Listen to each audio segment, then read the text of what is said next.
같이 기도하겠습니다.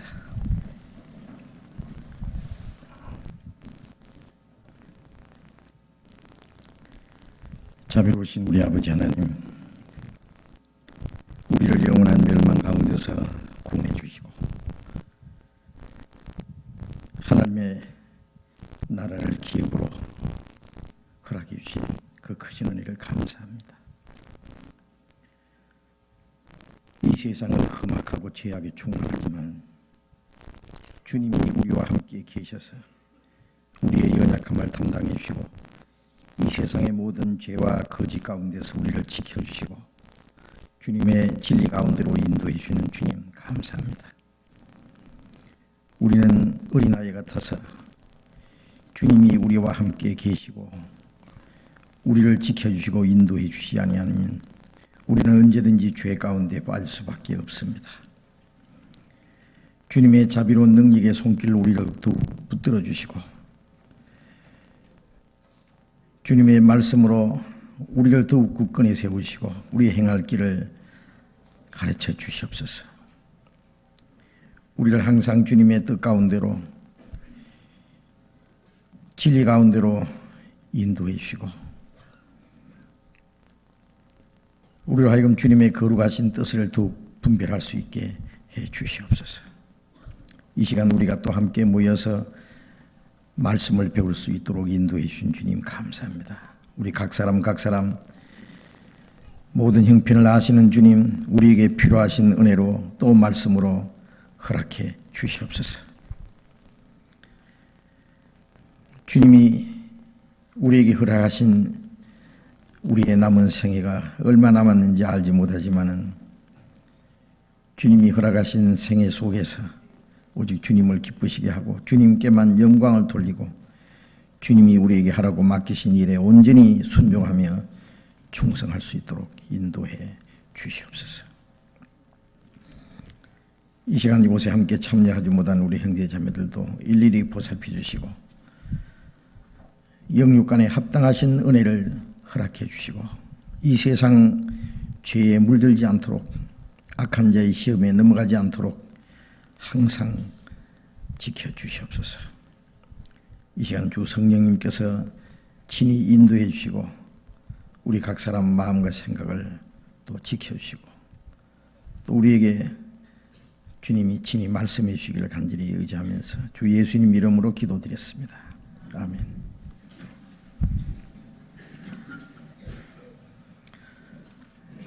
먼저 질문 해주신 거 하겠습니다.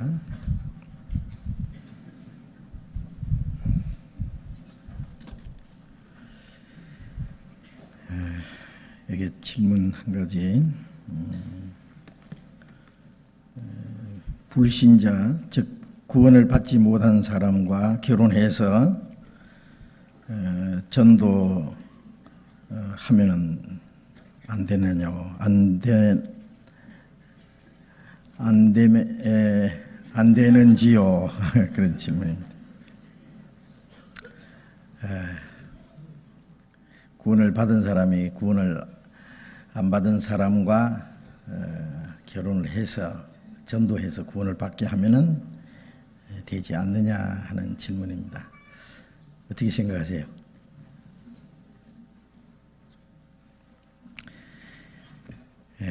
우선 성경을 한 곳에 봅시다. 고린도 후서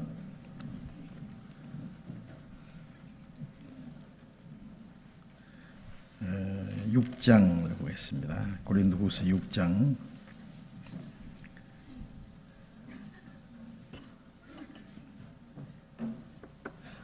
고린도 후서 6장 14절 읽겠습니다.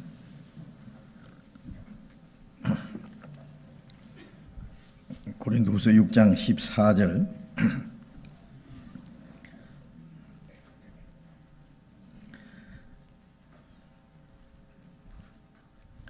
너희는 믿지 않는 자와 멍에를 같이 하지 말라. 의와 불법이 어찌 함께하며 빛과 어두움이 어찌 사귀며 그리스도와 벨리알이 어찌 조화되며 믿는 자와 믿지 않는 자가 어찌 상관하며 하나님의 성전과 우상이 어찌 일치가 되리요? 우리는 살아계신 하나님의 성전이라. 이와 같이 하나님께서 가라사대 내가 저희 가운데 거하며 두루 행하며 나는 저희 하나님이 되고 저희는 나의 백성이 되라 하셨느니라. 이 말씀에서 너희는 믿지 않는 자와 멍에를 같이 하지 마라 하셨죠. 여기 믿지 않는 자라고 하는 것은 구원을 받지 않은 사람을 가르칩니다. 구원을 받지 않는 사람은 근본적으로 믿지 않는 사람에 속합니다. 하나님을 믿어도 구원을 안 받은 사람은 실제로 믿지 않는 사람입니다.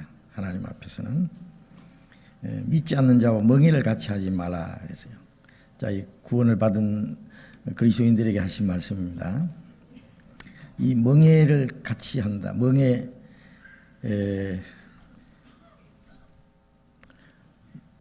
소가 밭에서 밭을 갈 때에 멍에를 이렇게 메고 근데 멍에를 같이 두 마리가 이 소 같은 멍에를 메고 이렇게 밭을 가는 게 있어요. 제가 우리나라에서는 이제 이 경기도 저쪽 전방 쪽에서 제가 그런 걸 좀 봤습니다. 외국에서는 그런 걸 많이 볼 수 있는데요. 또 뭐 마차를 끌고 갈 때도요. 같이 몇 마리가 마차 하나를 끌고 가는 그것도 같이 이제 멍에를 매는 것이라고 할 수 있어요. 그런데 신명기 22장 10절에 보면은 소와 나귀를 결의해서 갈지 말라. 자, 밭을 가는데 멍에를 말이요. 한편에는 소고 한쪽에는 나귀를 같이 멍에를 매서 밭을 갈 수가 있느냐 그거예요. 그러면 일이 되겠어요? 예?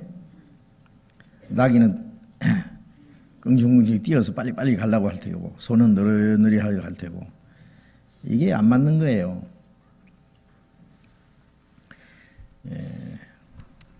자, 이 멍에를 함께 하는 게 여러 가지 있겠지만은 세상에서 결혼하는 것처럼 멍에를 매는 게 있을까요? 같이. 결혼이라고 하는 것은 두 사람이 앞으로 사는 생애를 이제 목적을 같이 하고 그 목적을 위해서 고락을 같이 하고 운명을 같이 하기 위해서 결혼하는 거잖아요. 그런데 구원을 받은 사람하고 안 받은 사람하고 소망이 다른데 목적이 같겠어요? 그래 목적이 다른데 사는 방법이 같겠습니까? 소망이 확실해야 목적도 확실하고 목적이 확실하면은 살아가는 방법도 같습니다. 확실합니다. 목적이 같으면 방법도 같아요. 그런데 거듭나지 않은 사람은 소망이 하늘에 있는 것이 아니에요. 이 세상에 있어요. 아무리 교회 다니는 사람도요. 거듭나지 않은 사람은 그 사람의 소망이 이 세상에 걸려 있습니다. 거듭난 사람은 베드로전서 1장 3절에 있는 대로 예수 그리스도의 죽으심 가운데서 부활하심으로 너희를 거듭나게 하사 산 소망 있게 하시며 썩지 않고 더럽지 않고 쇠하지 않은 기업을 있게 하시나니 곧 하늘에 간직하신 것이라. 우리를 거듭나게 하사 산 소망. 거듭난 사람은 산 소망이 있어요. 이 세상 사람들은 그 소망이라고 할 거 없고 이 세상에 막연한 희망사항이죠. 그건 소망이라 한다면 죽은 소망이에요. 그 이루어질 수 없는 소망이에요. 그런데 이 세상에다가 소망을 걸고 살아요. 거듭난 사람은 하나님이 산 소망을 주셨는데 그 소망은 썩지 않고 더럽지 않고 쇠하지 않는 하늘에 간직하신 영원한 하나님의 기업이잖아요. 거듭난 사람은 그 소망을 위해서 살아요. 그 소망이 확실한 사람은 그 소망을 위해서 사는데 보이는 것은 소망이 아니요. 보이는 것을 누가 바라리요? 우리가 보지 못하는 것을 바라면 참으로 기다릴지니라. 보지 못하는 거지만은 확실한 하나님의 약속이고 하나님이 우리에게 허락하신 기업이기 때문에 그걸 믿고 그 보이지 않는 것을 위해서 고난을 받고 수고하고 그것을 위해서 우리의 시간과 모든 걸 바쳐서 살아요. 근데 거듭나지 않는 사람은 오로지 보이는 것만을 위해 살아요. 물질적이고 육신적인 거, 현실적인 거, 거기에다가 모든 것을 걸어놓고 살아요. 그러니 목적이 다르죠. 살아가는 목적이 다르고, 한 사람은 이 세상에 죽기 전에 오로지 육체 이거 하나 행복을 위해서 즐기기 위해서 살고, 한 사람은 영원한 소망을 위해서 이 세상에는 어떤 고난과 괴로움이 있어도 그것을 잘 참고 견디고, 그 완전히 다르잖아요. 그런데 그 두 사람이 어떻게 멍에를 같이 할 수 있느냐? 그것은 마치 소와 나귀를 결의해서 이 멍에를 같이 해서 이 밭을 가려고 하는 거 한 가지입니다. 전혀 불가능합니다. 둘 다 안 돼요. 예. 구원을 받은 사람하고 구원 안 받은 사람하고 결혼하면 사실은 둘 다 안 됩니다. 한 사람은 신앙생활 안 되고 한 사람은 세상에서 마음대로 살라는데 그것도 안 되고요. 두 사람 다 불행할 수 있어요. 구원 안 받은 사람은 지옥을 갈 때는 가더라도 이 세상에는 한번 마음대로 살아야 되잖아요. 근데 구원 받은 사람하고 결혼하면 그게 안 돼요. 맨 주일날 되면 한 사람은 교회 가려고 그러고 한 사람은 극장 가져가라고. 네? 그래서 되겠어요? 그게 이제 갈등이 생기고 불평 불만이 생기고 이제 고통이 시작되는 거예요. 멍해를 같이 하지 마라 그랬잖아요. 그러니까 물론 이제 결혼하는 것이 제일 멍해를 매는 거고, 그다음에 이제 구원을 받은 그리스도인이 구원받지 않는 사람과 이제 무슨 사업을 같이 한다, 동업을 같이 한다는 그것도 멍해를 같이 하는 거예요. 이 동업이라는 게 참 어렵잖아요. 근데 그리스도인하고 믿지 않는 사람하고 이제 동업하면은 아마 10중 8구는 실패할 가능성이 있을 겁니다. 모르죠. 뭐 한 1% 성공하면은 10%, 한 10의 1 정도 성공하면은 아마 큰 다행일 거예요. 어려울 겁니다. 왜 그러냐면은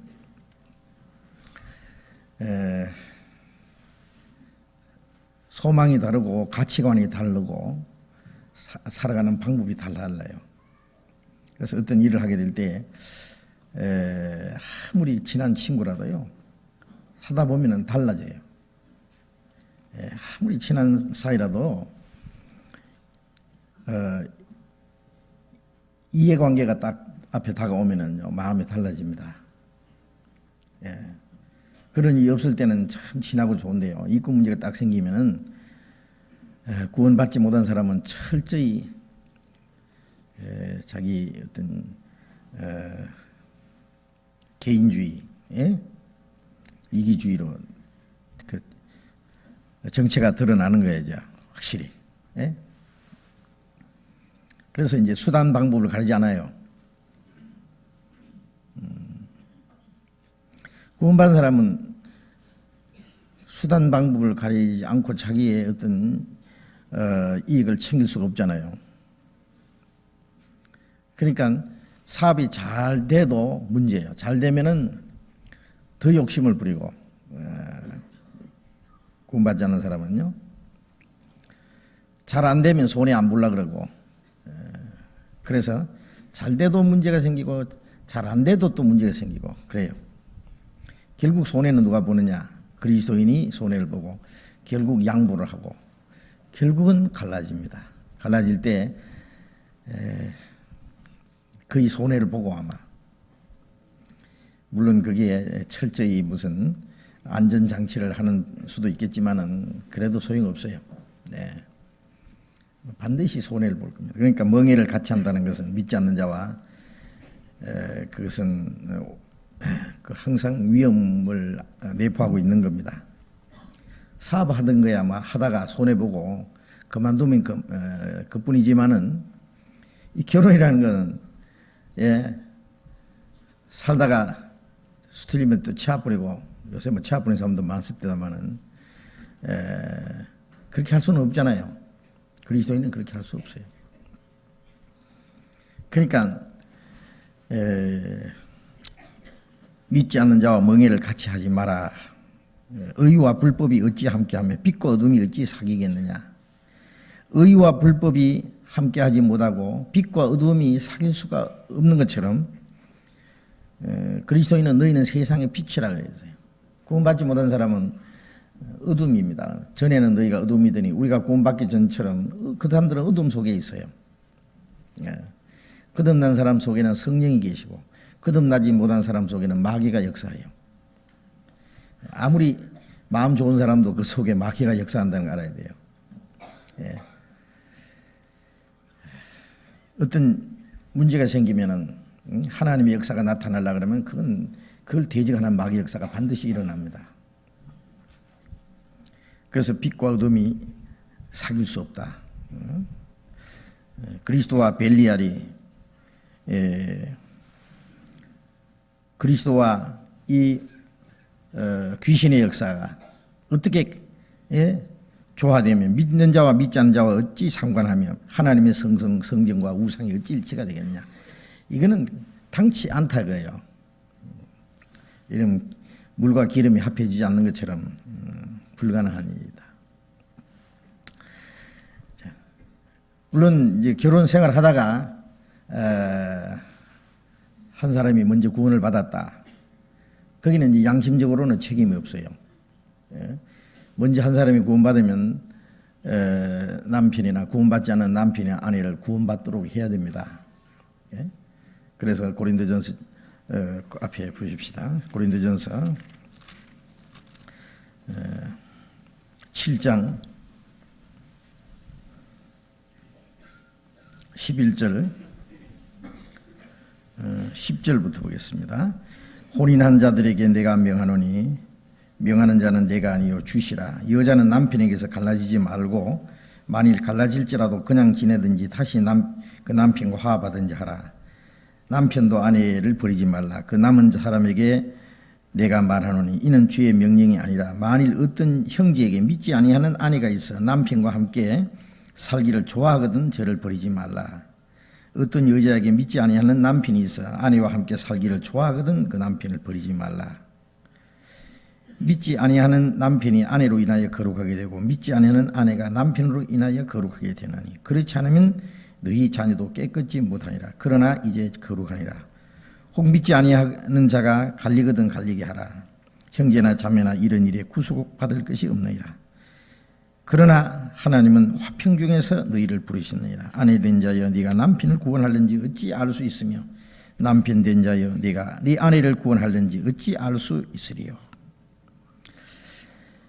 이 초대교회에서는요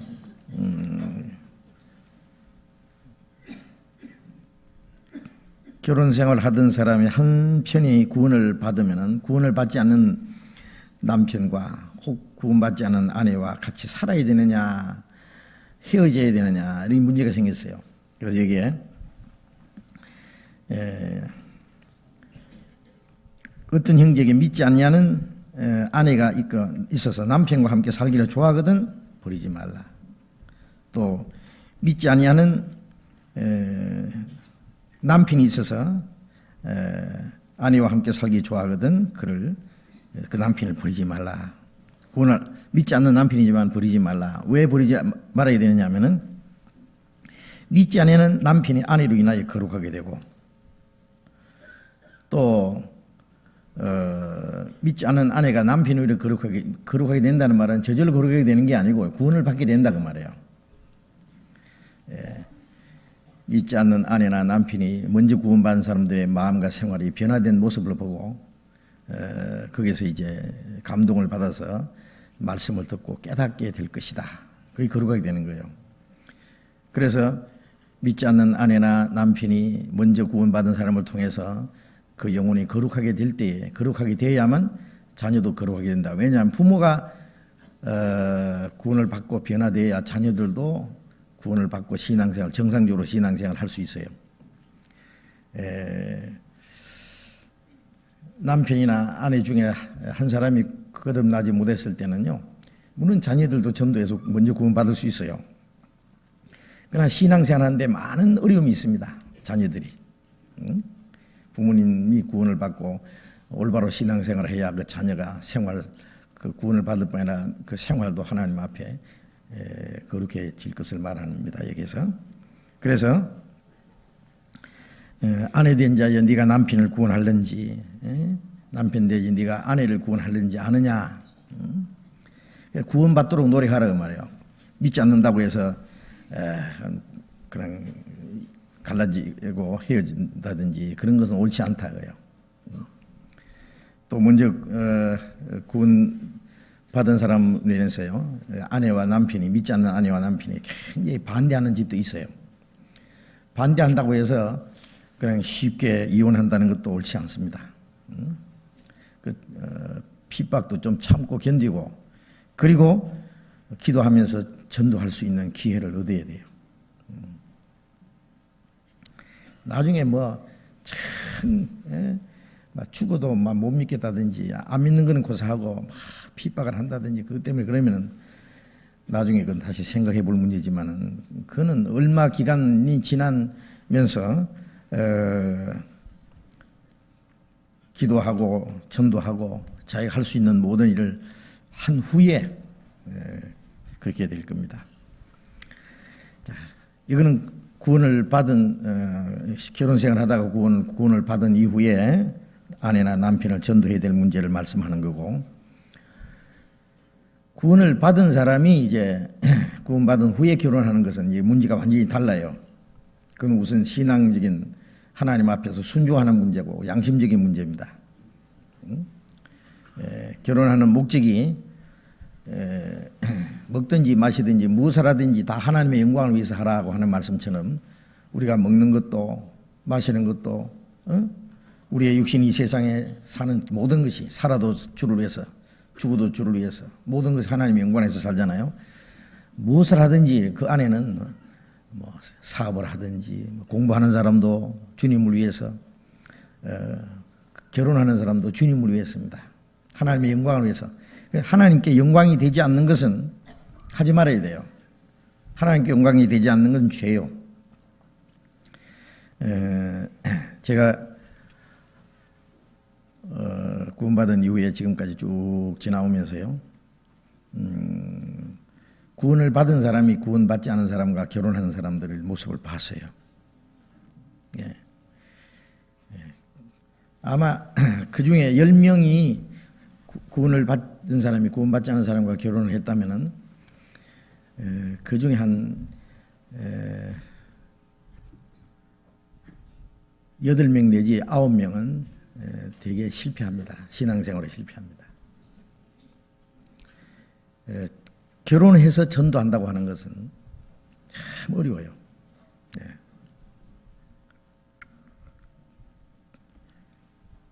결혼하기 전에는 뭐라고 약속하느냐 하면은 같이 믿겠다고 그래요. 구원받는 거 나도 구원받으면 될 거 아니냐. 구원받고 같이 신앙생활 하자고 그래요. 그리고 신앙생활 하는데 자유를 주겠다고 그래요.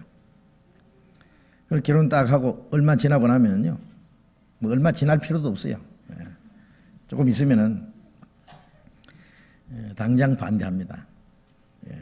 교회도 못 가게 하는 수도 있고, 이제 어떤 사람은 심지어는요, 같이 믿고 교회 나가기로 약속해 놓고는요, 교회 나가지 못하게 계속 핍박하고 막 때리고 그럴 뿐 아니라 술 장사 시킨 사람도 있어요. 구원받은 사람 보고 남편이 술 장사 시킨다. 이건 막 생지옥이에요. 제가 구원받은 사람과 구원받은 사람, 구원 안 받은 사람과 결혼해가지고요, 실패하는 사람들은 무수히 봤어요. 철저히 징계를 받는 모습. 왜인가 하면 하나님의 말씀을 불순종하고 시작했는데, 불순종하면서 하나님의 축복이 있기를 기대할 수가 없잖아요. 내가 전도하면 안 되느냐? 자기가 하나님인 줄 알아요? 전도가 그렇게 마음대로 되는 줄 아십니까? 예. 불순종하면서 하나님의 축복을 기대한다는 것은 그거는 하나님을 자기가 이용해 먹으려는 거예요. 나는 내 욕심대로 내 마음대로 살 테니까 하나님 날 좀 도와주시오 그런 거예요. 자기 욕심대로 살려고 하는데 하나님이 그걸 도와줄 줄 아세요? 하나님의 뜻대로 무엇을 구하면 들으신다 그랬지. 정력으로 쓰려고 구하면 하나님이 듣지 않는다고 했잖아요. 아주 옛날 얘기지만은요, 자매 한 분이 구원받기 전에 사귀던 남자가 있었어요. 구원받고 나서 당신 구원을 안 받으면 나 결혼 안 하겠다 그러니까 나도 받으면 될 거 아니냐 그래가지고 전도를 받아가지고 구원을 받았다 그랬어요. 물론 이 가짜 구원이었어요. 결혼하기 위해서. 그리고 그 자매라는 사람도 그 사람이 구원이 시원찮은 것도 알고 있어요. 가짜라는 거 알았어요. 근데 형제 자매들 앞에서 구원 받았다고 하니까 됐다고 해가지고 가짜인 줄 알면서 서둘러서 결혼을 했어요. 그러니까 두 사람 다 속인 거예요. 두 사람 다. 믿지 않는 사람은 자기가 구원 받았다고 했고, 자매는 그 남자가 구원을 확실히 받지 않은 걸 알면서도 이제 사람들 앞에 구원 받았다고 했으니까 결혼하면 될 거 아니냐 그러고 이제 공포하고 결혼했어요. 결혼한 지 3일 만에 남편이 죽었어요. 그것도 무슨 사고 나서 죽은 게 아니라 그냥 밤에 자는데 이 머리가 벽에서 툭 떨어지더래요. 밤에 자다가 갑자기 보니까 죽었어요. 그럼. 그 자매 성이 은씨예요. 은씨. 아주 오래전 얘기인데요.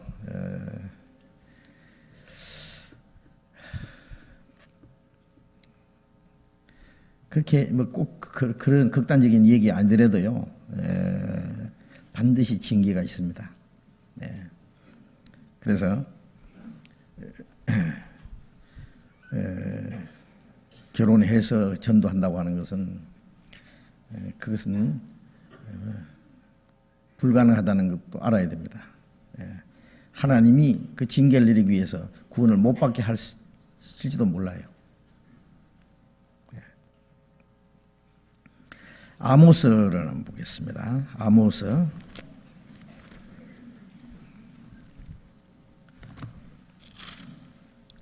3장 3절.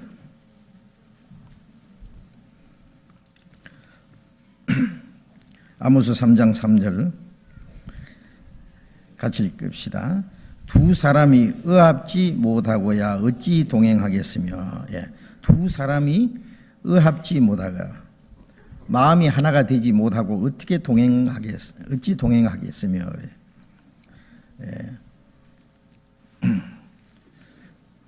어떤 확실한 목적을 위해서 한 가지 마음이 하나가 돼야 되잖아요. 하나. 일심동체 그러잖아요. 두 사람이 한 몸이 된다는 것은 마음이 하나가 되고 한 가지 목적을 위해서 산다 그 말이에요. 주님을 위해서. 그리스도인의 결혼은 주님을 위해서 더 효과적으로 봉사하기 위해서. 두 사람이 한 사람보다 나으면 저희가 함께 수고함으로 좋은 상을 받을 것이니라고 전도서 4장에 있는 말씀대로 두 사람이 함께 주님을 위해서 수고함으로 하나님 앞에 더 좋은 상을 받기 위해서 효과적으로 주님을 위해서 살기 위해서 결혼하는 거예요. 그런데 결혼하는 목적이 자기 자신을 위한 것이라면, 자기 육신의 즐거움이나 이 세상적인 행복을 위해서 한다면 그 목적이 잘못되어 있어요. 의합지 못하고야 동행치 어찌 동행하겠으며.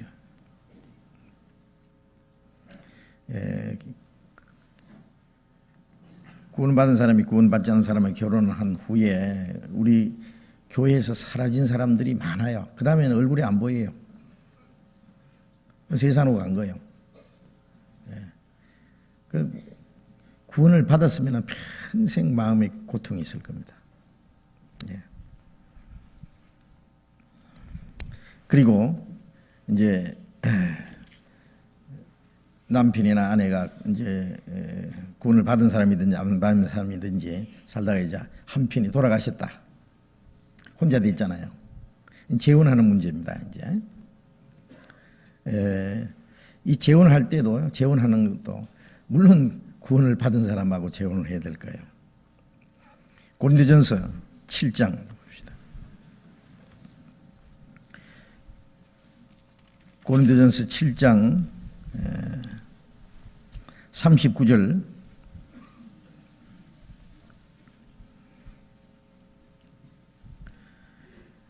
아내가 그 남편이 살 동안에 매여 있다가 남편이 죽으면 자유하여 자기 뜻대로 시집 갈 것이나 주 안에서만 할 것이니라. 아내가 그 남편이 살 동안에는 그 남편의 법에 매여 있어요. 살 동안에는 시집 갈 수 없잖아요. 아내나 남편이 살아있는 동안에 시집 간다든지 장가가 딴 사람을 가면은 그거는 이제 간음하는 겁니다. 음부에. 그러나 한편이 죽으면은 그 법에서 자유케 된다. 그래요. 자유하여 자기 뜻대로 시집 갈 수도 있다. 그러나 주 안에서만 할 것이라. 주 안에서만 할 것이란 말은 주님 말씀 안에서, 하나님의 허락 안에서, 말씀을 떠나서는, 말씀 안에서라는 것은 거듭난 사람은 반드시 거듭난 그리스도인과 같은 목적에 의해서 말씀 안에서만 이루어져야 된다. 그런 뜻입니다. 그런데 이런 걸 아직도 확신을 가지지 않고 아주 구원받지 않은 사람하고 결혼해서라도 전도해서 구원받게 하면 안 되나 하고 큰소리 치는 사람 있잖아요. 또 그렇게 가르치는 사람도 있다 그러는데 그건 잘못된 거예요. 그거는 불순종을 하면서 그걸 정당화하려고 하는 것에 불과합니다. 그 다음에 또 다른 질문입니다. 레위기 20장 2절부터 5절까지 한번 보겠습니다. 레위기 20장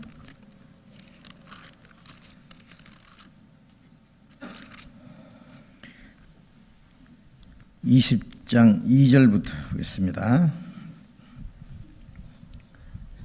1절부터 여호와께서 모세에게 일러 가라사대 너는 이스라엘 자손에게 또 이르라. 무릇 그가 이스라엘 자손이든지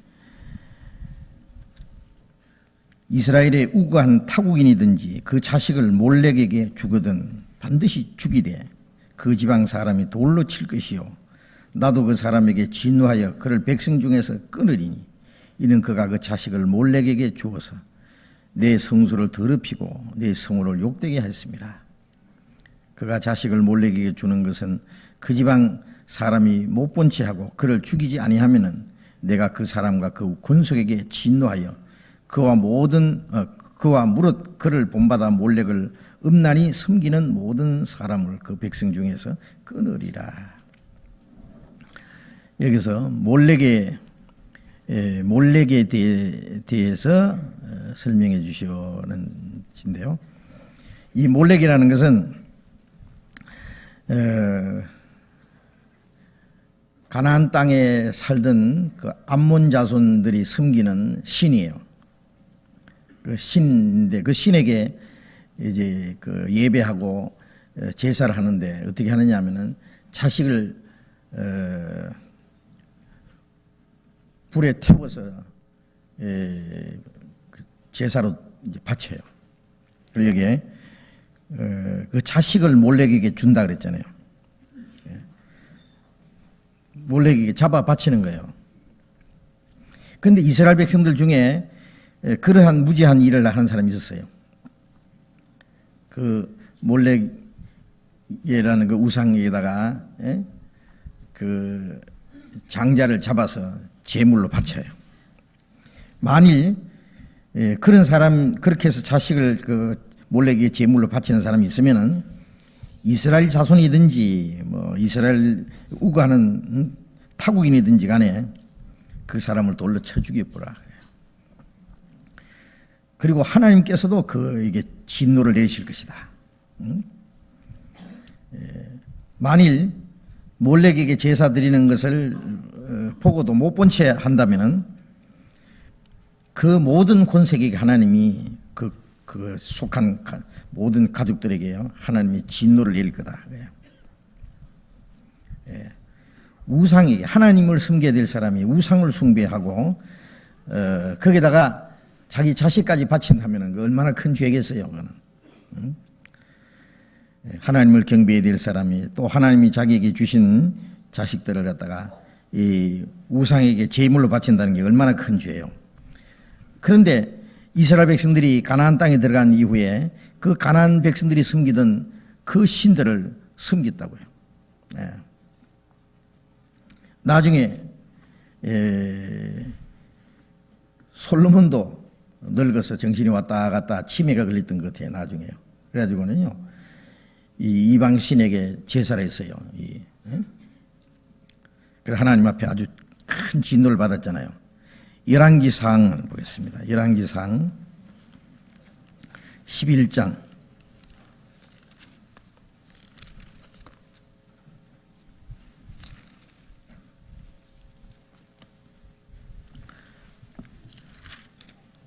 11장 7절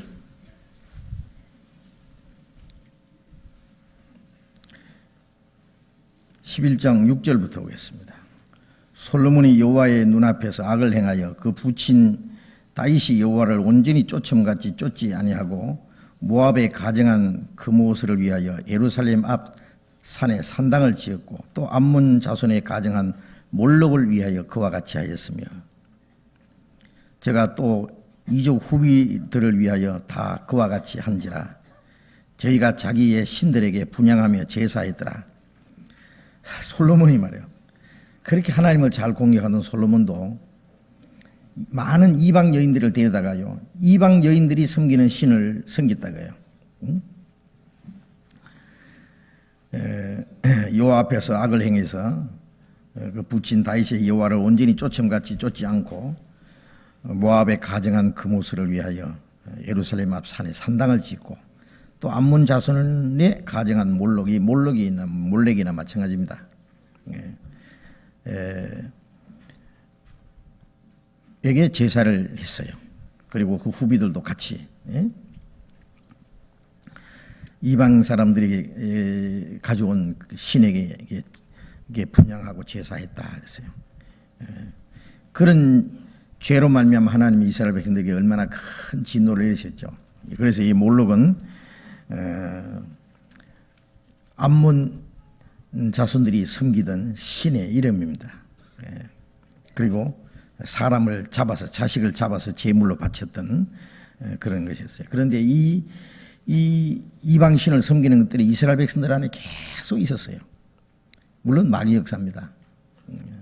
하나님을 섬겨야 될 사람들을 하나님을 섬기지 못하게 이방 신들을 섬기게 하고 우상을 숭배하고 그게 제사하게 하는데 그게 우상이 제사를 받는 게 아니라 마귀가 그게 경배를 받는 거예요. 왜냐하면 하나님처럼 되려다가 쫓겨난 놈이기 때문에요. 마귀가 하나님을 경배해야 되는데 하나님을 경배해야 될 것을 그 다른 신을 섬기도록 하고 거기 섬김 받는 것은 역시 물론 마귀입니다.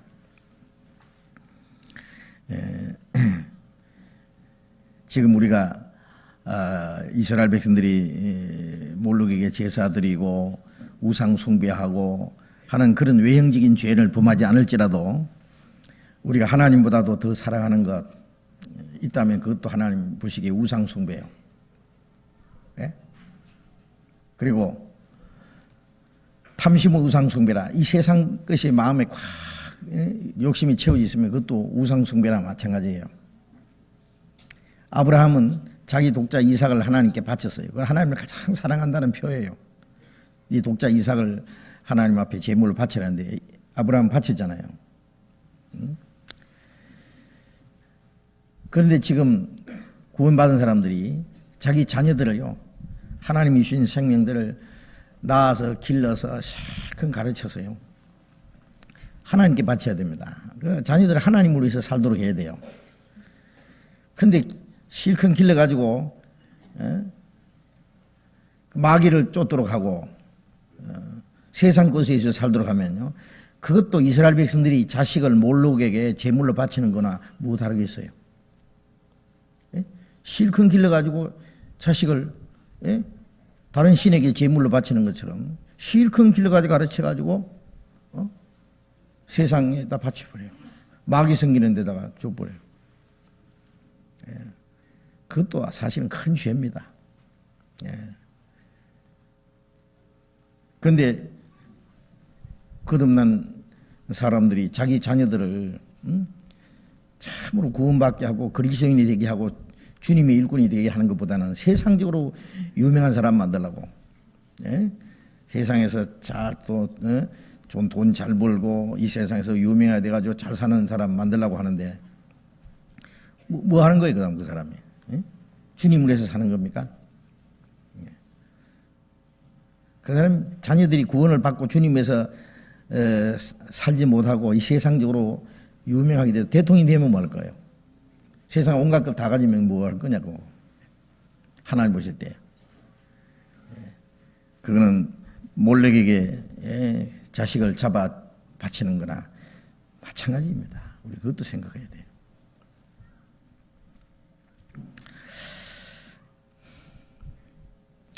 그 다음에 신명기 22장 5절을 보겠습니다.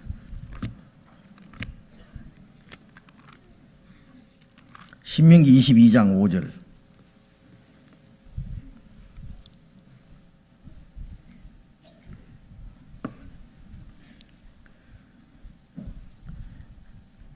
(22장 5절) 같이 읽어봅시다.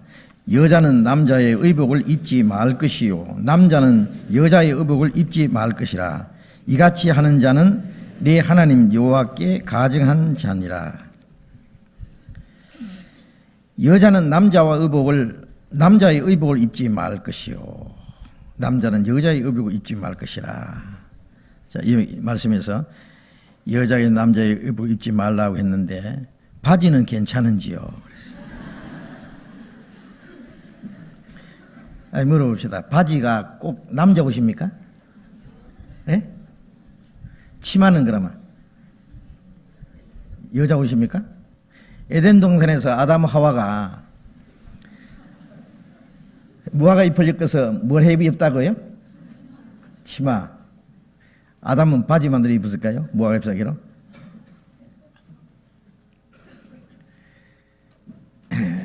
치마가 꼭 여자 옷이다.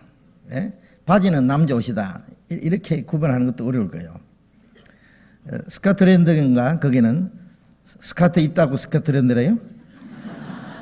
남자도 그 치마 입죠? 그렇죠? 그 남자도 거기에서는 치마를 입고 다니면은 뭐 이상하지 않을 거예요. 그게 나라에서는. 자, 여기서 남자는 여자의 의복을 입지 말 것이요 여자는 남자의 의복을 입지 마라. 이제 이 말씀을 우리가 생각해 보면은 남자와 여자는 분명히 구별되어 있습니다. 모양도 다르고, 그 다음에 성격도 다르고, 그 다음에 하는 일도 달라요. 하나님이 다르게 만드셨어요. 그런데 남자가 여자처럼 되려고 한다든지 여자가 남자처럼 되려고 한다든지 그래서는 안 된다 그런 말씀이에요. 예? 남자가 여자처럼 옷도 입고 여자처럼 머리도 꾸미고 장식도 달고 여자처럼 행동을 하고 그런 사람이 있긴 있어요. 예? 그런 사람을 뭐라 합니까? 남장 여인이라고 해요? 여장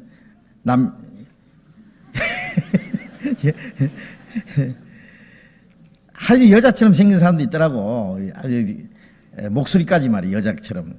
또 뭐 요새는 또 성전환 수술도 한다 그러잖아요. 그런데 남자가 여자처럼 되려고 만일 한다고 해봅시다. 얼마나 가증스러운 거예요, 그게. 예? 하나님이 남자로 만들었으면 남자로 만든 것에 대해서 감사하고, 예? 남자로서의 어떤 위신을 지키고 할 일을 해야 되지. 무엇 때문에 뭐 땀새 여자처럼 되려고 하려고 해요. 예? 참 이 남자가 여자처럼 그 꾸미고 다니는 거 보면요 아주 가증스러워요. 예. 가서 막 그냥 딱이나 때려주고 싶은데 그냥. 예. 요새는 옷도 여자 우리나라에서는 별로 그런 게 없는데요. 저 이 뉴욕에 같은 가면요 남자가 하이힐도 신거든요. 하이힐도 신거든요. 예. 아주 짧은 그 뭐야 미니 스커트도 입고 다니고요. 귀걸이 남자가 귀걸이 하는 건 많죠. 귀걸이도 하고 머리도 길게 이렇게 탁 묶고.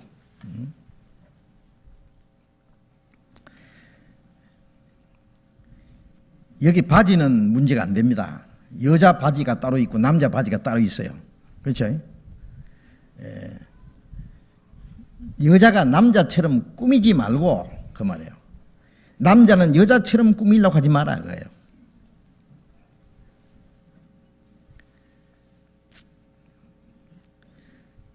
남자는 남자로서의 자기의 위치를 항상 지키고 남자로서의 당당하게 남자의 할 일을 하고 고린도전서 11장에 보면은 여자는 긴 머리가 있는 게 자기에게 영광이 된다. 남자는 긴 머리가 있으면 자기 욕이 되는 것을 본성이 말하지 않느냐. 여자는 본능적으로 긴 머리가 있는 게 보기 좋아요. 여자로서는. 여자가 머리를 빡빡 깎아버린다든지 아니면 그냥 샥커트 샥 잘라버린다든지 그 뒤에서 보면 이게 남자인지 여자인지 그 몰라볼 정도로 가면 안 된다 그거예요. 여자는 어느 정도 그게 뭐 몇 센치인지 그건 잘 모르겠어요. 하여튼요 뒤에서만 봐도 저 여자인지 남자인지 딱 구별되도록 그 정도는 돼야 될 것 같습니다. 여자가 너무 착 치켜 올려서 깎는 것도요 이제 꼴볼 견이에요. 그리고 남자는 적당하게 머리를 잘라야죠. 남자가 뒤에 쫙 길어가지고요 궁둥이까지 쫙 묶고 다니는 사람 있잖아요. 보기 좋아요. 아주 주는 게 없이 미워 보면 가서 그냥 가위 가서 싹딱 잘라주고 싶으거나 안 그래요? 그게 본능적으로 성경에는 그랬어요. 본능이 그것을 너에게 말하지 않느냐.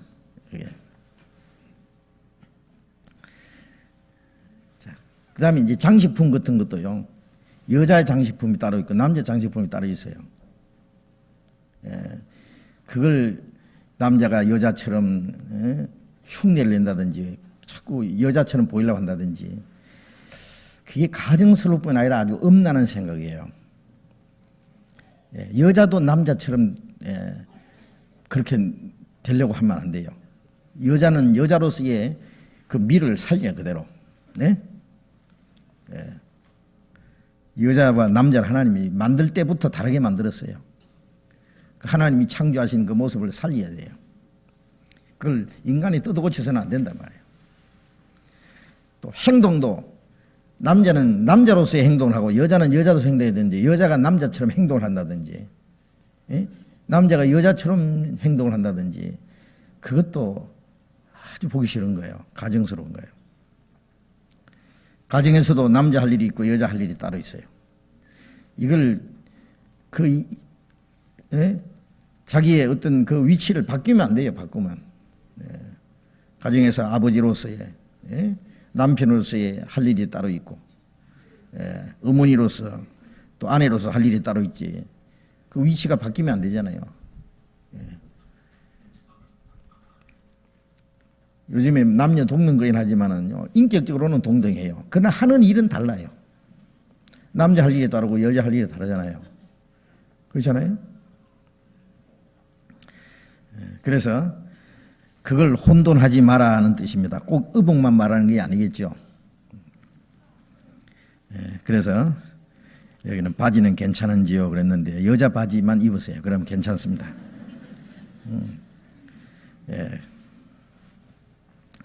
그리고 이제 뭐 여자 바지든 남자 바지든요, 그걸 남자처럼 보이려고 하지 말고 여자처럼 보이려고 하지 마라. 예, 그런 뜻입니다. 그 다음에 또 민수기 31장 16절을 보겠습니다. 민수기 31장, 신명기 앞에 민수기 있죠. 31장 16절. 16절.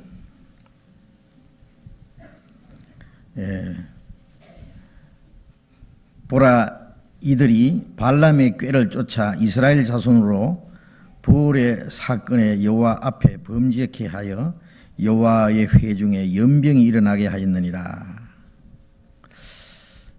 그러므로 아이들 중에 남자는 다 죽이고 남자와 동침하여 사내를 안 여자는 다 죽이고.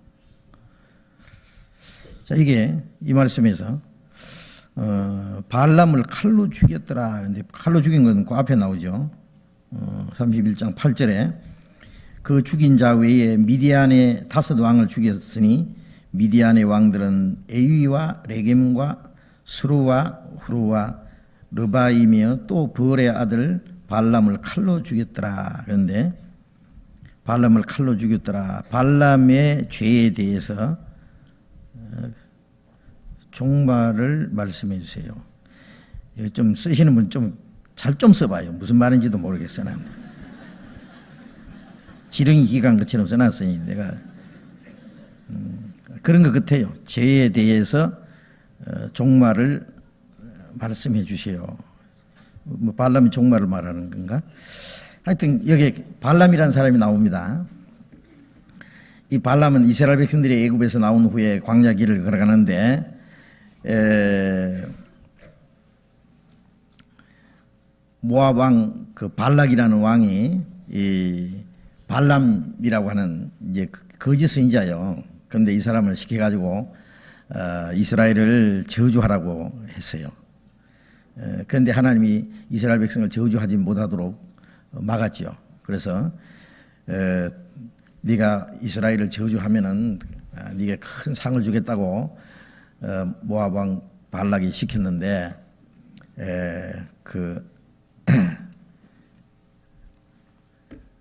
가다가 나귀를 타고 가다가 나귀에게 아주 책망을 받은 사람이 이 발람 선지자입니다. 이제 나귀를 타고 가는데 좁은 길로 들어오게 됐어요. 그런데 나귀가 안 가는 거예요. 안 가고 자꾸 뒤로 물러서려고 그러고 막 옆에 벽에다가 막 비비고 그래. 그래서 발람이 막 나귀를 때렸어요. 2번이나 때렸어요. 그러니까 나귀가 뭐라고 한지 아세요? 나귀가 갑자기 말을 했어요. 성경으로 나귀가 말한 게 나옵니다. 왜 때려? 그랬어요. 말 안 듣니까 때린다. 여보시오, 당신이 평생에 타는 낙이 아니요 내가. 당신 업고 댕겼는데 내가 이때까지 이렇게 늙었어. 그런데 이때까지 말 안 듣는 거 봤어? 안 봤지? 그런데 왜 말 안 들어? 나귀하고 지금 입질하고 있는 거예요. 갑자기 앞에 천사가 나타났어요. 칼을 탁 들고 있는 거예요. 만일 나귀가 그대로 갔으면 나귀는 살리고 너는 오늘 죽었을 기다. 나귀 눈에는 앞에 칼을 들고 있는 천사가 보이는데 이 발람이는 눈이 어두워가지고 뇌물에 눈이 어두우니까 자기 앞에 천사가 칼을 들고 죽이려고 기다리는지 그것도 안 보인 거예요. 하나님 그 길을 막았어요. 어떻게 할까요? 가라. 가기는 가되 하나님이 시킨 대로 말하라 그래가지고 이스라엘 백성을 저주하러 갔다가 이스라엘 백성을 축복했잖아요. 이 발람이는 거짓 선지자였고 그 뇌물을 받아가지고 이스라엘 민족을 저주하려고 했지만 되지 않으니까 나중에 어떻게 했냐면은 결국 이스라엘을 시험에 빠지게 했어요. 모압 여인들과 이 간음하도록 음란한 죄를 짓도록 한 거예요. 여기 민수기 앞에 25장을 봅시다.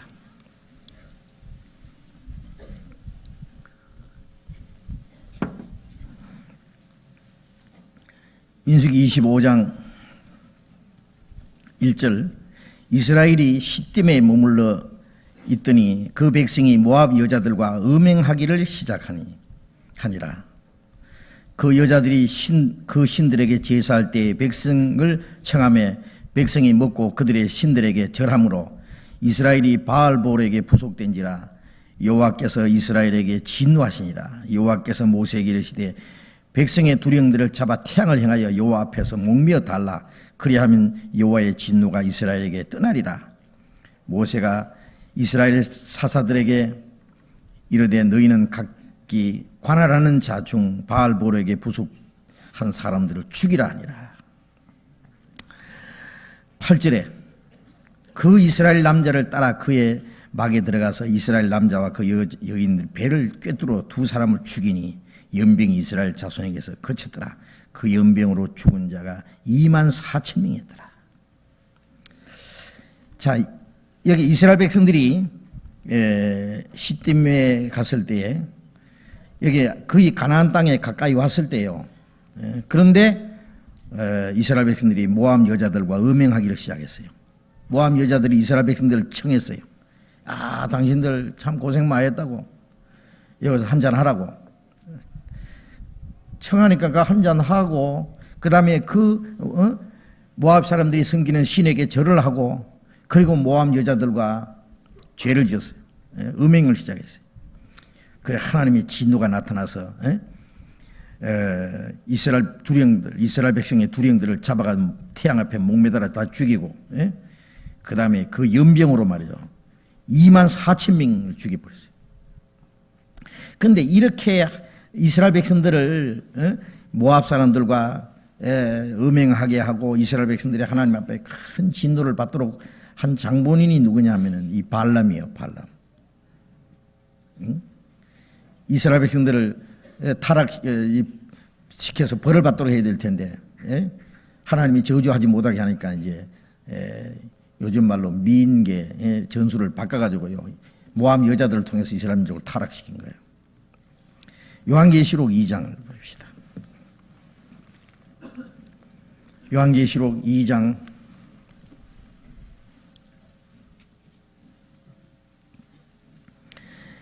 14절 그러나 네게 두 가지 책망할 것이 있나니 거기 네게 발람의 교훈을 지키는 자들이 있도다. 발람이 발락을 가르쳐 이스라엘 앞에 올무를 놓아 우상의 제물을 먹게 하고 또 행음하게 하였느니라. 이 발람이가 모압 왕 발락이를 시켜가지고 이스라엘 백성들을 죄를 짓도록 그렇게 시킨 거예요. 여기 나오죠. 이스라엘 앞에 올무를 놓아서 우상의 제물을 먹게 하고 또 모압 여자들과 행음하게 했습니다. 그래서 이스라엘 백성들을 타락시키게 했는데 나중에 이스라엘 사람들이 왕들을 죽이고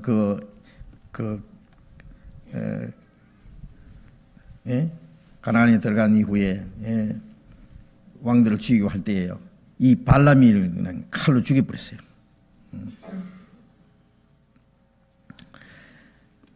그 광야에서 그랬죠. 그 이방 왕들과 싸울 때요. 발람이를 칼로 죽여버렸어요. 그래서 이스라엘 백성들을 타락시킨 발람이 거짓 선자였고 종말은 하나님이 그들을 죽게 했습니다.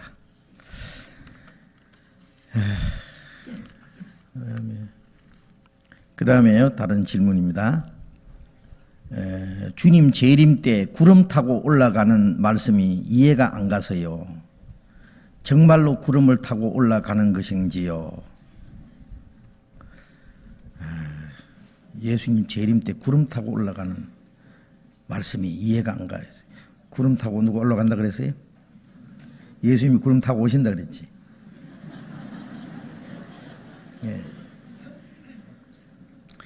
그러니까 구름 타고 올라간다고 누가 그랬는 모양이에요. 그러니까 무슨 구름 타고 갈까? 비행기 처음 타본 사람들은요, 비행기가 구름 위에 올라가면 참 신기하잖아요. 구름이 막 이렇게 이불처럼 쫙 까나는데 그 가서 그냥 구름 속에 탁 푹 훨씬 그냥 들어 누울 것 같잖아요. 구름 위에 떨어지면 어떻게 되겠어요? 구름 타고 댕기겠어요? 떨어져 버리지. 그런데 예수님이 구름 타고 오신다는 말씀은 있어요. 예? 마태복음 봅시다. 24장.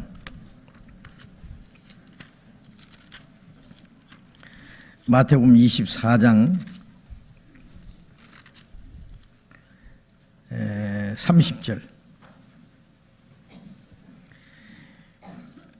30절 같이 읽겠습니다. 그때에 인자의 징조가 하늘에서 보이겠고 그때에 땅의 모든 족속들이 통곡하며 그들이 인자가 구름을 타고 능력과 큰 영광으로 오는 것을 보리라.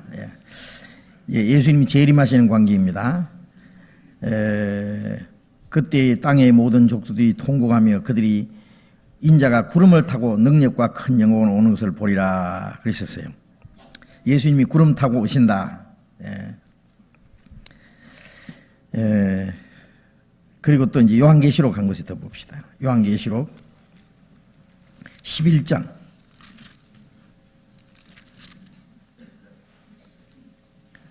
11장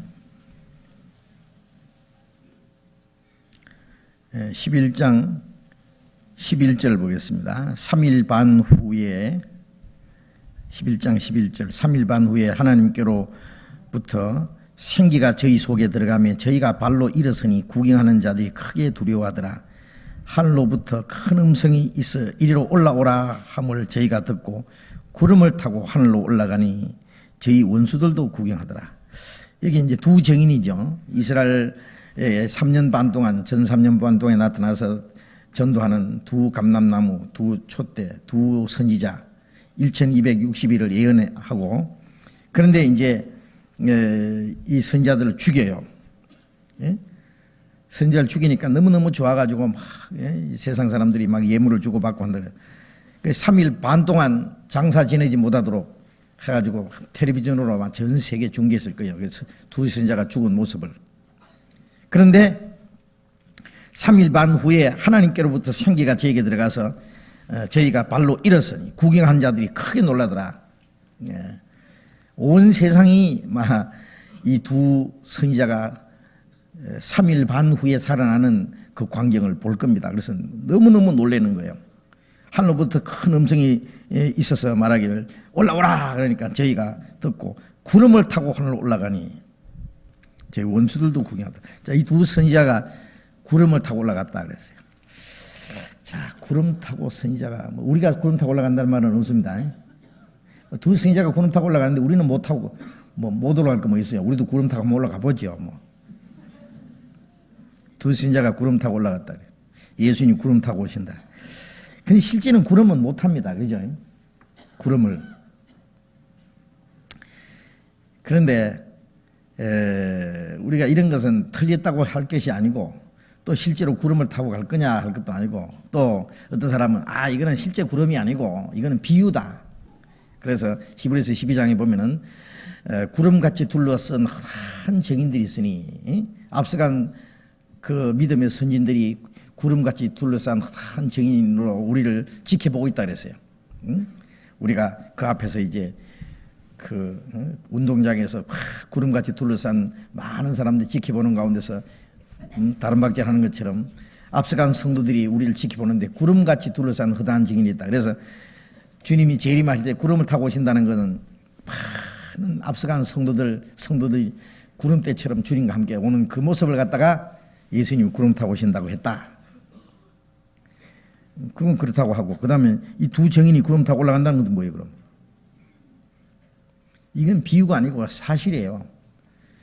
구름 타고 오신다는 것이나 구름 타고 올라간다는 말이나 그건 사실인데 사실은 사실인데 어떻게 이해를 해야 되느냐 하면은 사도행전 1장에 예수님이 성신하실 때에 예수님이 제자들에게 마지막 성령이 너희에게 임하시면 너희가 권능을 받고 예루살렘과 온 유대와 사마리아 땅까지 내 증인이 되리라. 그리고 예수님이 축복하시면서 예수님의 발이 땅에 떨어져서 점점 하늘로 올라가셨다 그러죠. 그런데 마침 구름이 저를 가리워 보이지 않게 되더라 그랬죠. 예수님이 구름 속에 사라지셨어요.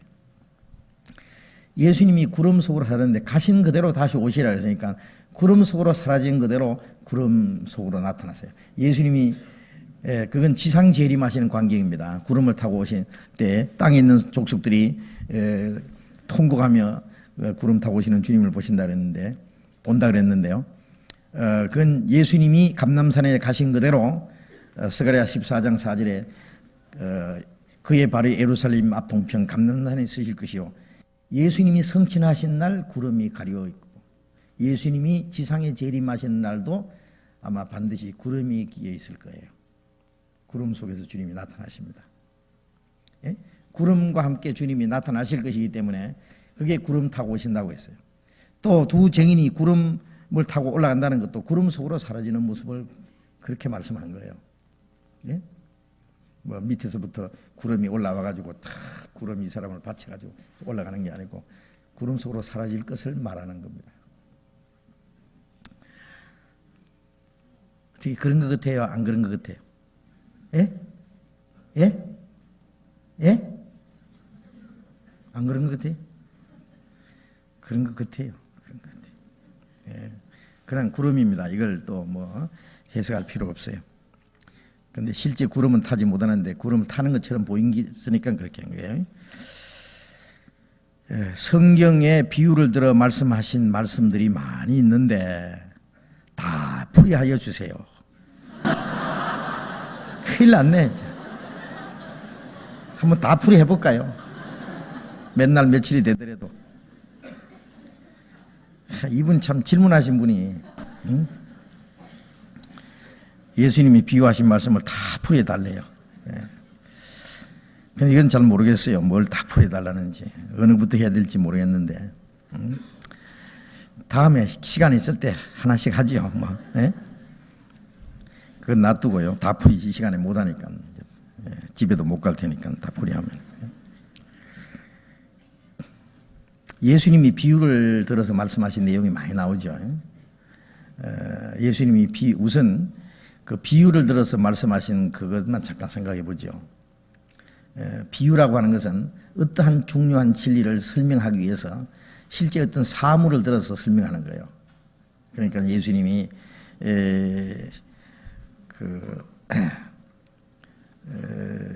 그 비유를 들어서 여러 가지로 그 진리를 설명하신 일이 많이 있는데요. 뭐 밭에 감추인 보화, 무슨 또 그 바다에 물고기 잡는 거, 또 좋은 진주를 구하는 장사 이런 것도 비유고, 또 씨 뿌리는 비유, 또 무화과 나무의 비유를 배우라. 이 비유가 많이 있어요. 비유. 근데 마태복음 13장을 한번 봅시다. 마태복음 13장.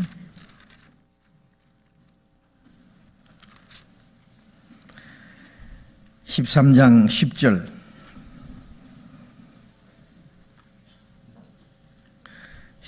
10절. 제자들이 예수께 나와 가로되 어찌하여 저희들에게 비유로 말씀하시나이까? 대답하여 가라사대 천국의 비밀을 아는 것이 너에게는 허락되었으나 저에게는 아니 되었나니 무릇 있는 자는 받아 넉넉하게 되되 무릇 없는 자는 그 있는 것도 빼앗기리라.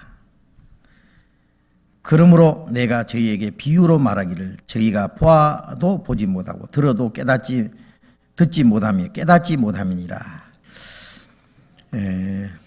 예수님이 비유로 쭉 말씀하시니까 제자들이 어찌하여 저희에게 비유로 말씀하십니까? 예수님이 천국의 비밀을 아는 것이 너희에게는 허락되었으나 저희는 아니 되었다. 비유로 말씀하시면은 알아듣는 사람은 깨닫는 사람은 알아듣고 모르는 사람은 모르도록 그렇게 되어 있는 거예요. 그래서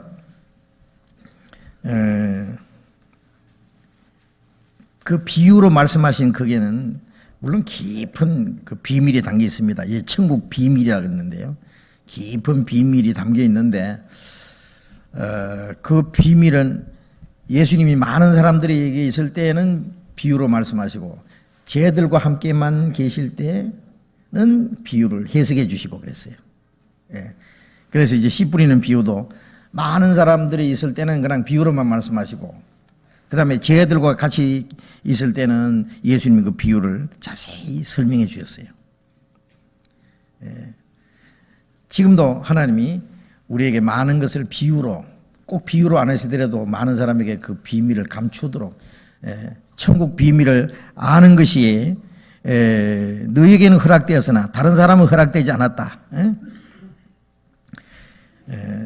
천국의 비밀을 아는 것이 너에게는 허락되었으나 저에게는 허락되지 않았다. 어떤 사람에게는 아는 것이 허락이 되어 있어요.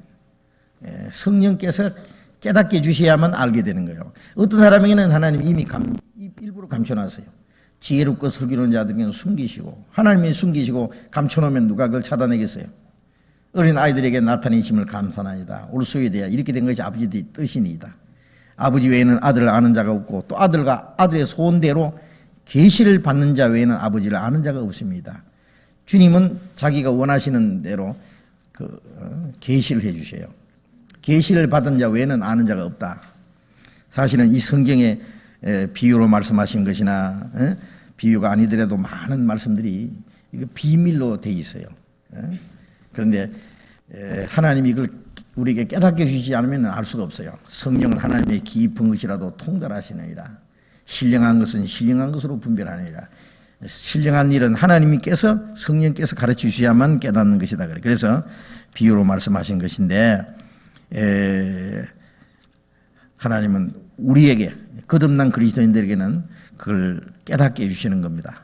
제자들에게 가르쳐 주시는 것은 후에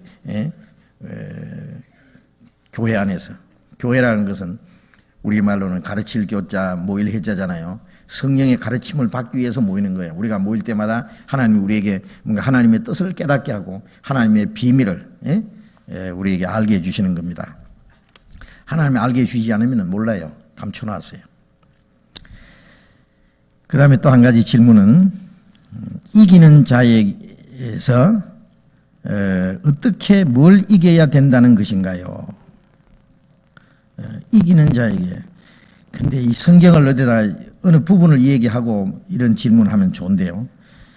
그냥 대짜고짜로 이기는 자에게 어떻게 뭘 이겨야 된다는지, 그때 저도 어떻게 뭘 이기는지를 모르겠는데, 앞뒤도 없이. 그런데 생각한데 아마 요한계시록에 있는 걸 가지고 말씀하는 것 같아요.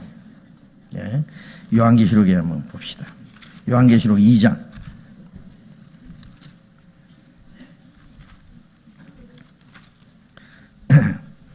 요한계시록에는 믿으라는 말씀이 없고 이겨라, 싸우라, 견디라 그런 말씀들이 있어요. 그런데 요한계시록 2장 7절에 보면은 귀 있는 자는 성령이 교회들에게 하시는 말씀을 들을지어다. 이기는 그에게는 내가 하나님의 낙원에 있는 생명나무의 과실을 주어 먹게 하리라. 이 에베소 교회에 말씀하시면서 성령이 교회들에게 말씀하시는 걸 들을지어다. 이기는 그에게는 내가 하나님의 낙원에 있는 생명나무의 과실을 주어 먹게 하리라. 이기는 자에게 하나님의 낙원에 있는 생명나무의 과실을 주어 먹게 한다. 이기는 자에게. 그 여기 이기라 그랬는데 어떻게 뭘 이겨야 된다는 건지, 그게 앞절에 있어요. 6절에 보면은 오직 네게 이것이 있으니 네가 니골라당의 행위를 미워하는도다. 나도 이것을 미워하노라. 이 니골라당의 행위를 미워한다. 니골라 사도행전에 그 제일 처음에 초대교회요. 7 집사를 세웠잖아요. 예. 지혜와 성령이 충만한 사람 7사람을 택하라 그러니까 7사람 딱 택 세우니까 집사 직분을 맡겼어요. 그러게 교회에서 이제 구제하고 여러 가지 교회 재정을 맡아서 일하고 하는 그런 걸 맡겼어요. 그런데 그 집사는 일꾼입니다. 그런데 그 7 집사 중에 니골라, 그래 12 제자 중에 제일 마지막에 예수를 판 가룟 유다 이렇게 써 있잖아요. 12 제자 이름 나올 때 7 집사도요. 7 집사 이름이 쭉 나오는데 유대교에 입교한 안디옥 사람 니골라 따로 나와 있어요. 이 니골라가 나중에 떨어져 나가가지고 니골라 당을 하나 만들었어요. 그래 요한일서에 보면 이 사람들이 우리와 같이 있다가 우리에게서 나갔다 그랬어요. 이 니골라가 처음 이제 이 사도들과 같이 있다가 나가서 니골라 당이라는 거 하나 만들었어요. 그래서 니골라 당, 가지고 이 니골라 당의 어떤 교훈이 따로 있었어요. 이거는 진리를 거스리는 대적하는 어떤 그 거짓된 교훈입니다. 니골라 당의 행위를 미워한다 그랬고요. 그 다음에 이제 2장 15절에 보면은 이와 같이 니게도 니골라 당의 교훈을 지키는 자들이 있도다. 니골라 당의 행위, 니골라 당의 교훈, 그 주님이 미워하신다 그랬어요. 그거는. 그런데 이 거짓된 교훈과 싸워 이겼다. 이 에베소 교회는요, 이 거짓된 사도들, 거짓된 교훈을 가르치는 사람들이 나타났을 때 이걸 거짓된 걸 드러내고 쫓아내버렸어요. 받아들이지 않았어요. 사도행전 20장에 보면은 바울 사도가 에베소 장로들을 모아놓고 마지막 에베소를 떠나기 전에 뭐라고 했냐면은 내가 떠난 이후에 흉악한 이리가 와서 양떼를 아끼지 않으면 너희 중에도 자기를 쫓게 하려고 어르진 말을 하는 자들이 일어날 줄 안다 그랬어요. 무슨 낌새가 있었던 모양이에요. 그 경고를 받은 이 에베소의 성도들이에요. 거짓 사도가 나타나니까 즉시 잡아냈다고 쫓아내버렸어요. 그래서 에베소서 요한계시록 2장에 보면 요 에베소 교회가 하신 말씀이거든요. 2장 2절에 보면은 네가 네 행위와 수고와 네 인내를 알고 또 악한 자를 용납지 않은 것과 자칭 사도로 하되 아닌 자들을 시험하여 그 거짓된 걸 드러낸 것과 그랬죠. 그러니까 이 니고라 당의 교훈, 이 행위 이런 것들 거짓된 자들을 악한 자들 용납지 않고 드러내서 쫓아내버린 거예요. 그러니까 그런 교훈을 이긴 그 거짓된 교훈과 싸워서 이긴 겁니다. 그런 이긴 자들, 이기는 자들에게 자, 이 이긴다고 하는 데는 싸우는 대상자가 있어요.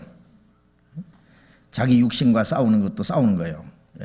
그래서 베드로전서 2장 11절에 보면은 영혼을 거스려 싸우는 육체의 정욕을 제하라. 우리 육체의 소욕은 성령을 거스리고 성령의 소욕은 육체를 거스린다. 이 둘이 서로 대적한다 그랬잖아요. 육신과도 싸워야 되고, 또 우리의 싸움은 세상, 세상을 이기면 이것이 우리의 믿음이라. 세상의 온갖 유혹들, 이 세상의 온갖 거짓 것들이 우리를 계속 시험하고 유혹합니다. 이것과 싸워 이겨요.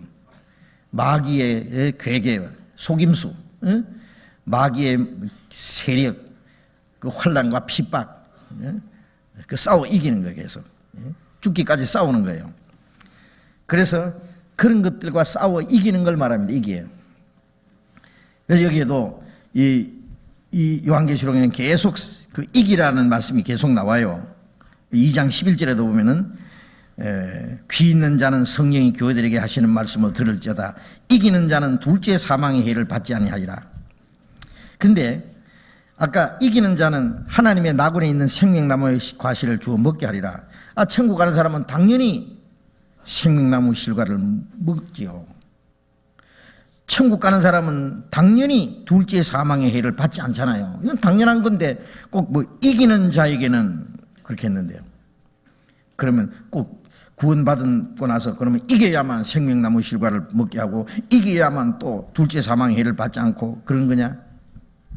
이걸 바꿔 말하면은요, 생명나무의 과실을 먹을 사람, 이미 우리는 이 세상에서 먹었고 천국 가서 또 먹을 거예요. 천국 가면 실지 생명과가 있어요. 생명나무 실과가 다달이 맺힌다 그랬어요. 그 천국 가서도 우리가 그 생명과를 먹을 거예요. 생명강이 흐르고 좌우에 그 실과가 있어서 달마다 맺힌다 그러는데 그걸 먹을 거예요. 그 다음에 둘째 사망의 해를 받지 않죠. 천국 가는 사람이 무슨 둘째 사망이 지옥인데. 그 당연한데 그 생명과를 먹을 사람, 둘째 사망의 해를 받지 않는 사람은 이겨야 된다 그래요. 당연한 거예요. 우리가 그 천국에 가서 영광을 받는 걸 말하잖아요. 구원받은 사람은 영광을 받습니다. 영광을 받는데, 영광 받는 건 기정사실인데 영광 받을 사람답게 살아라 그거예요. 영광 받을 사람답게 살 때에 똑같이 우리가 영광이 들어갈 때 영광을 얻을 자격이 있는 사람이 영광에 들어가는 거하고, 영광을 받을 자격이 없는데 영광에 들어가는 사람하고 영광을 실제 누리는 차이가 다릅니다. 똑같이 영광을 받아도. 예? 그래서 그런 축복을 이미 우리는 받았기 때문에 이 거짓과 싸우고, 또 둘째 사망의 해를 받지 않을 그런 자격을 우리가 받았기 때문에 당연히 어떻게 해야 되느냐. 그 앞에 2장 10절에 보면은, 네가 장차 받을 고난을 두려워 말라. 볼지어다 마귀가 장차 너희 가운데 몇 사람을 오게 던져 시험을 받게 하리니 너희가 10일 동안 환난을 받으리라. 네가 죽도록 충성하라. 그리하면 내가 생명의 멸류관을 네게 주리라. 사탄이 권세가 이제 마귀가 장차 너희를 몇 사람을 오게 던져서 시험을 받게 하리라. 죽게도 할 거다. 그럼 죽도록 충성하라. 마귀가 어떤 시험을 해오고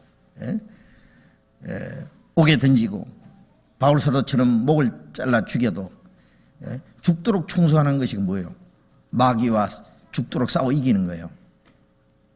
예수님도 십자가 죽으실 때 다 이루었다 그랬잖아요. 그게 이긴 거예요.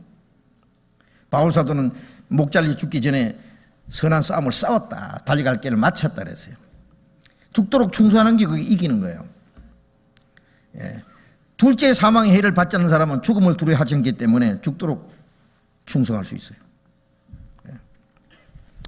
그래서 여기 이기는 것은 이기는 자에게 주신 축복은요, 그리스도인들 모두에게 주시는 축복인데, 그 축복을 우리가 이미 약속을 받았기 때문에 우리가 이겨야 된다. 그걸 말하는 겁니다. 계속. 그 다음에 계속 이기는 것이, 이기라는 말씀이 7교회에 계속 나옵니다. 7번 나와요. 그래서 제일 이제 2장 끝에 한번 보겠습니다. 2장 26절. 이기는 자와 끝까지 내 일을 지키는 자에게 그에게 만국을 다스리는 권세를 주리니 그가 철장을 가지고 저희를 다스려 질그릇 깨트린 것 같이 하리라. 나도 내 아버지께 받은 것이 그러하니라. 내가 또 그에게 새벽별을 주리라. 귀 있는 자는 성령이 교회들이 하시는 말씀을 들을지어다. 이기는 자와 끝까지 내 일을 지키는 자 그에게 만국을 다스리는 권세를 주리니. 만국을 다스리는 권세는 주님이 만국을 다스리잖아요. 주님이 만왕의 왕으로 오실 때요. 그가 철장을 가지고 저희를 다스려 질그릇 깨트린 같이 하리라. 나도 내 아버지께 받은 것이 그러하리라. 나도 내 아버지께 받은 것이, 예수님도 이기고 그 영광을 받고 만왕의 왕으로서 철창으로 질그릇 깨트린 것이 깨트리잖아요. 주님이 이 세상을 철창이라는 것은요, 쇠창으로요, 옹기점 가서 질그릇을 깨트릴 때 얼마나 잘 부서지겠어요. 팍석팍석 깨지는 것처럼요. 주님이 재림 하실 때 철장으로 이 세상을 질그릇 깨트린 같이 완전히 정복하고 세상을 통치하시는데, 이기는 자와 끝까지 내 일을 지키는 자에게 바로 철창으로 이 세상을 질그릇 깨트린 같이 깨트리게 하리라. 나도 그렇다. 주님과 같이 이 세상을 완전히 심판할 권세를 준다고 봐요. 주님이 지상 재림하실 때 거룩한 자들과도 주님과 함께 온다 그랬잖아요. 주님이 세상 정복하실 때 우리는 구경만 하고 있는 게 아니라 우리도 같이 정복해요. 마지막 마귀를 짓밟을 때 누가 짓밟는다 그랬습니까?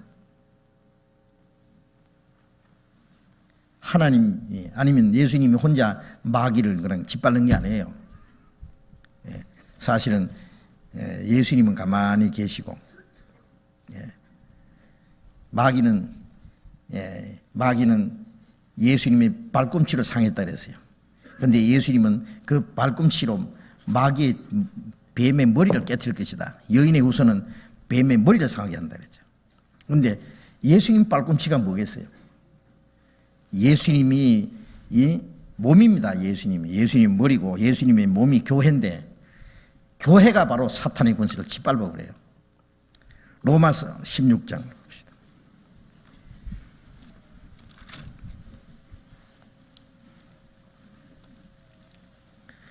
로마서 16장 20절 같이 읽겠습니다. 평강의 하나님께서 속히 사탄을 너희 발 아래 상하게 하시리라. 하나님께서 속히 사탄을 너희 발 아래 상하게 하시리라. 사탄을 발 아래 상하게 짓밟아 버린단 말이에요. 밟아버려요. 너희 발 아래. 그리스도인들이 사탄의 머리를 짓밟아 버려요. 그래서 이기는 자에게는, 그래서 그 요한계시록 이긴다는 말이 계속 나와요. 요한계시록 3장 21절에는 이기는 자는 나와 함께 보좌에 함께 하여 주기를 내가 이기고 아버지의 보좌에 함께 앉은 것 같으리라. 예수님 이기고 아버지 보좌에 영광의 보좌에 앉은 것처럼 이기는 자는 주님과 함께 그 보좌에 앉게 해주겠다. 영광의 보좌에 예수님과 함께. 그래서 신앙생활은 싸워서 이기는 거예요. 이기는 거. 이기는 자에게 영광이 주어질 것을 말하는 겁니다. 자, 시간이 조금만 사도행전 공부할까요? 오랜만에. 사도행전 13장 봅시다.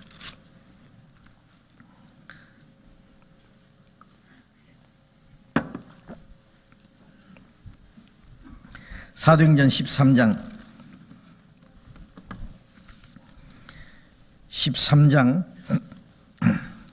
13절부터 읽겠습니다.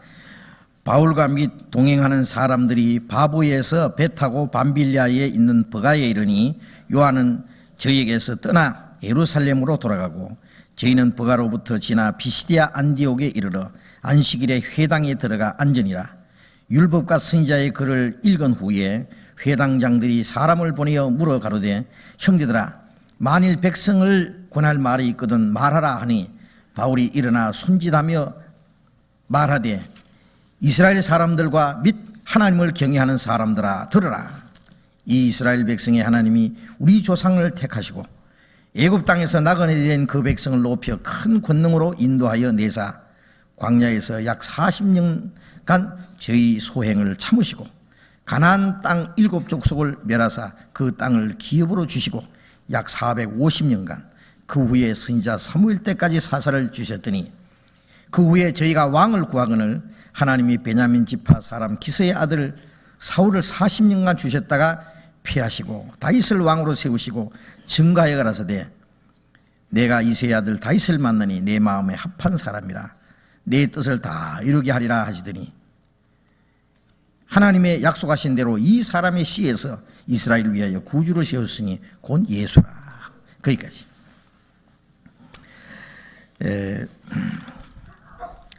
바울과 바나바가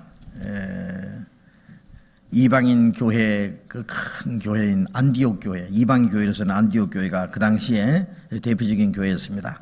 거기서 떠나서 이제 여러 지역을 이제 전도하러 다니는 중에 여기에 이 지역이 갈라디아 지방입니다. 여기에 밤빌리아의 버가라는 곳에서 쭉 돌아서 여기 비시디아 안디옥, 여기 수리아 안디옥이 아니고 비시디아 안디옥입니다. 이게 이제 회당에 들어가서 안식일에 유대인들에게 이제 말씀을 전하게 됐습니다.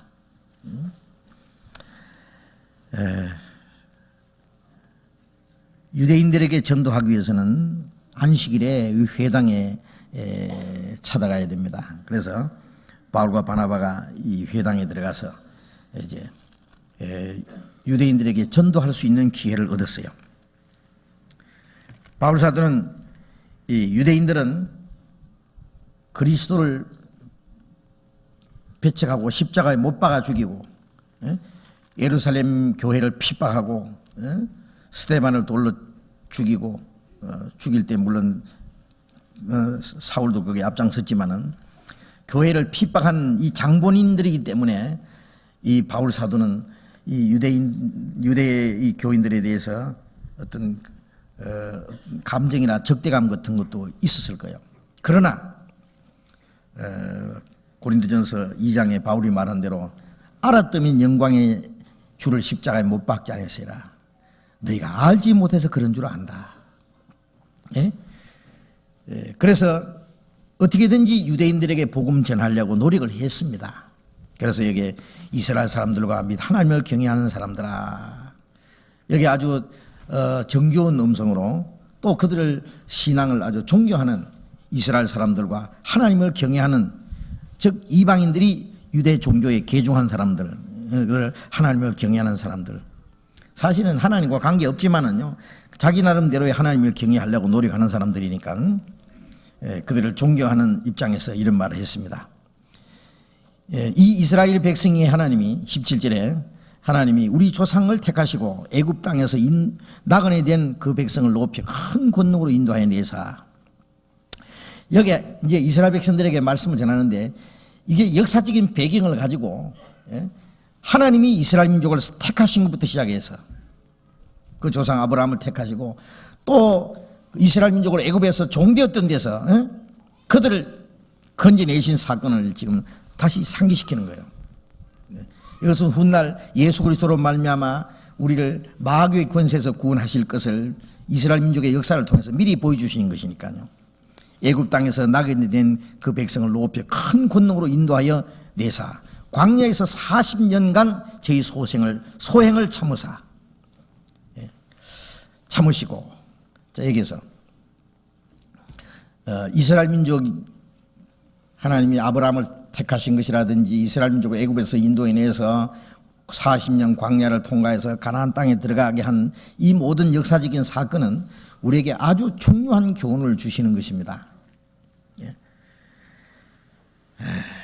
하나님이 아브라함만 택하시겠어요?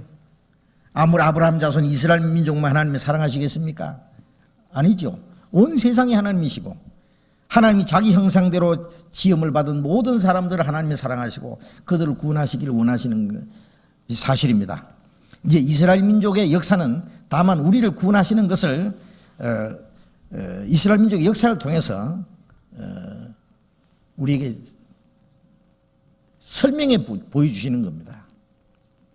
이스라엘 민족이 택함을 받은 백성이지만은 그들이 가나안 땅을 하나님이 약속으로 주셨잖아요. 그날 가나안 땅에 들어가기 전에 먼저 애굽에서 400년 동안 종노를 했다고 하는 것은 뭘 말하냐면은 우리는 다, 모든 사람들은 다 하나님의 형상대로 지음을 받았고 하나님의 거룩한 하나님의 나라를, 영원한 하나님의 나라를 기업으로 주시기 위해서 하나님의 형상대로 지음을 받은 사람들이에요. 그것은 마치 이스라엘 민족을 가나안 땅을 주기 위해서 아브라함 자손을 택하신 거나 마찬가지입니다.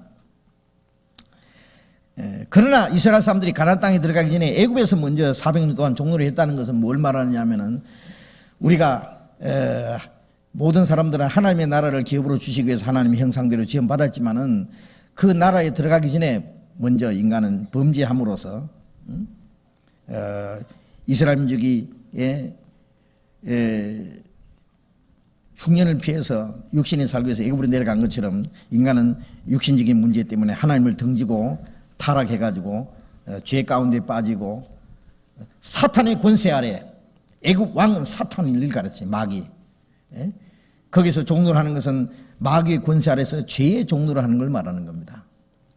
400년이라고 하는 것은 그 4라는 숫자는 고난의 숫자예요. 사탄의 권세 아래에서 죄의 종노를 하고 거기서 이스라엘 사람들이 왕들의 무덤을 꾸미고 그 왕들을 위해서 비동과 라암세스를 만들고 우상을 만들고 그렇게 한 것은 하나님을 섬겨야 될 사람들이 마귀를 섬기고 이 썩어질 세상에서 죄의 종노를 하는 그 비참한 모습을 이스라엘 민족의 역사를 통해서 보여준 겁니다. 하나님 이스라엘 민족을 애굽에서 건지기 위해서 모세를 보내셨잖아요. 모세라는 뜻은 구원이는 건졌다는 뜻이고 그건 예수님을 가르치잖아요. 나중에 모세가 말하기를 너희 중에 나 같은 선지자 하나를 세우리라는 것은 예수 그리스도를 말합니다. 예수님 이름 뜻은 구원입니다. 구원. 그래서 애굽에다가 10가지 재앙을 내리고 제일 마지막에 장자 죽는 재앙, 거기서 이스라엘 민족을 구원하실 때 양의 피를 문수줄을 발라서 이스라엘 민족을 거기서 건져냈잖아요. 그것은 예수님이 오셔서 어떤 능력으로도 구원하지 못해요. 다만 예수님의 피로서 우리를 구원할 수 있기 때문에 그 유월절 양은 예수님이 유월절 양으로 죽으실 걸 말하는 겁니다. 그래서 고린도전서 5장에 유월절 양 그리스도께서 희생이 되셨다. 우리의 유월절 양 그리스도. 그래서 예수님이 유월절에 죽으셨습니다. 이스라엘 민족을 유월절 장자 죽는 재앙에서 건져냈습니다. 애굽의 장자는 죽었고 이스라엘 장자는 살아났어요. 장자라는 것은 상속자입니다. 애굽의 장자라는 것은 이 세상에 소망을 두고 세상에다가 마음을 걸어놓고 거기서 행복과 만족을 얻으려고 하는 사람, 그것이 애굽의 장자예요. 하나님은 우리를 하나님 나라를 기업으로 주시려고 사람을 만드셨는데 사람들은 이 세상에다가 욕망을 걸어놓고 거기다가 자기의 어떤 소망을 걸어놓고 살아가는 것이 애굽의 장자. 애굽의 장자를 죽이신 것은 이 세상의 소망을 걸어놓고 사는 사람들 하나님이 심판하실 걸 말하는 거예요.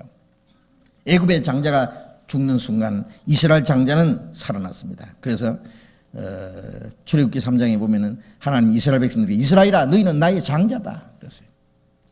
이스라엘 민족 전체를 하나님의 장자라고 한 것은 하나님의 상속자라 그 말이에요.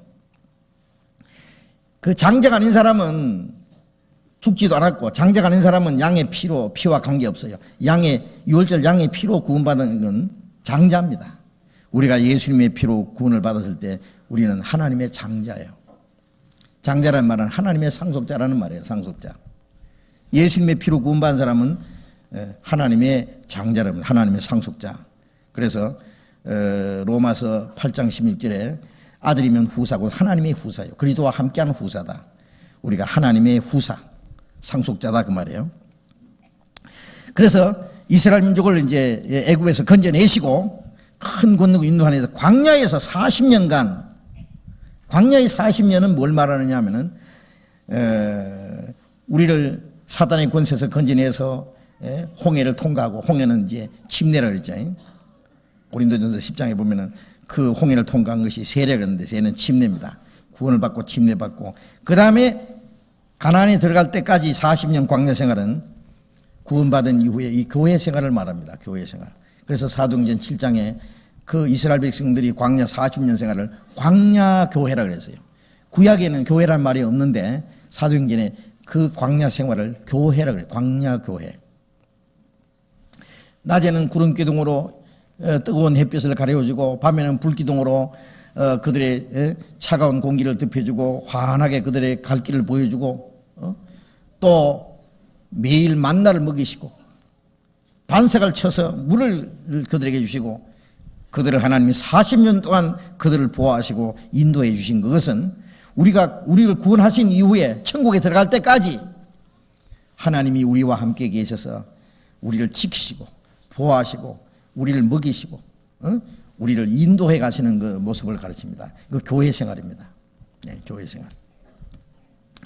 그런데 이스라엘 백성들이 40년 동안 광야에서 얼마나 하나님께 반항하고 원망하고 애굽으로 돌아가자 그러고 모세를 막 돌로 쳐 죽이려고 그러고요.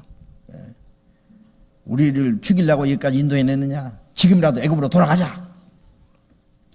장관을 세워서 애굽으로 돌아가는 운동도 하고 모세가 시내산에 올라가서 40년 동안 금식하면서 기도하고 십계명을 받아 내려오니까 그 시내산 밑에서는 막 우상을 만들어 놓고 금송아지를 만들어 놓고 막 춤을 추고 먹고 마시고 간음죄 짓고 그래서 십계명을 던져서 깨트려 버리고 그 다음에 하루에 3,000명을 막 죽여버렸잖아요. 자, 이런 모든 사건들은요, 우리가 이스라엘 백성들이 40년 동안 광야 생활을 우리가 보면 세상에 이럴 수가 있나 그런 생각이 들잖아요. 그것이 구원받은 이후에 우리의 신앙생활, 물론 이스라엘 민족의 역사는 다 구원받은 사람들의 모습을 말하는 건 아닙니다. 그 속에 섞인 무리들도 있고 별별 있어요. 자, 우리가 신앙생활하는 과정에서 있는 일들을 가르치는 겁니다. 우리가 신앙생활하는 가운데서 구원받은 사람도 있고 구원 안 받은 사람도 섞여 있고 세상 사람도 섞여 있고 거기서 많은 문제가 생겨요. 예? 거기에서 하나님이 40년 동안을 참으셨다고 하는 것은 이스라엘 민족을 단련시키면서 가나안 땅에서 애굽에서 나와서 가나안 땅까지 가는데 40년 걸린 게 아니에요. 사실은 거기는 그렇게 오래 걸리지 않아요. 물론 남자만 60만 명이니까 여자 어린아이까지 합하면은 뭐 한 200만 명도 될 수 있겠죠. 예? 그 많은 사람이 그 광야를 통과한다는 것은 너무나 어려운 문제입니다. 그러나 시간적으로 애굽에서 나와서 가나안 땅까지 가는데 40년 걸린 게 아니에요.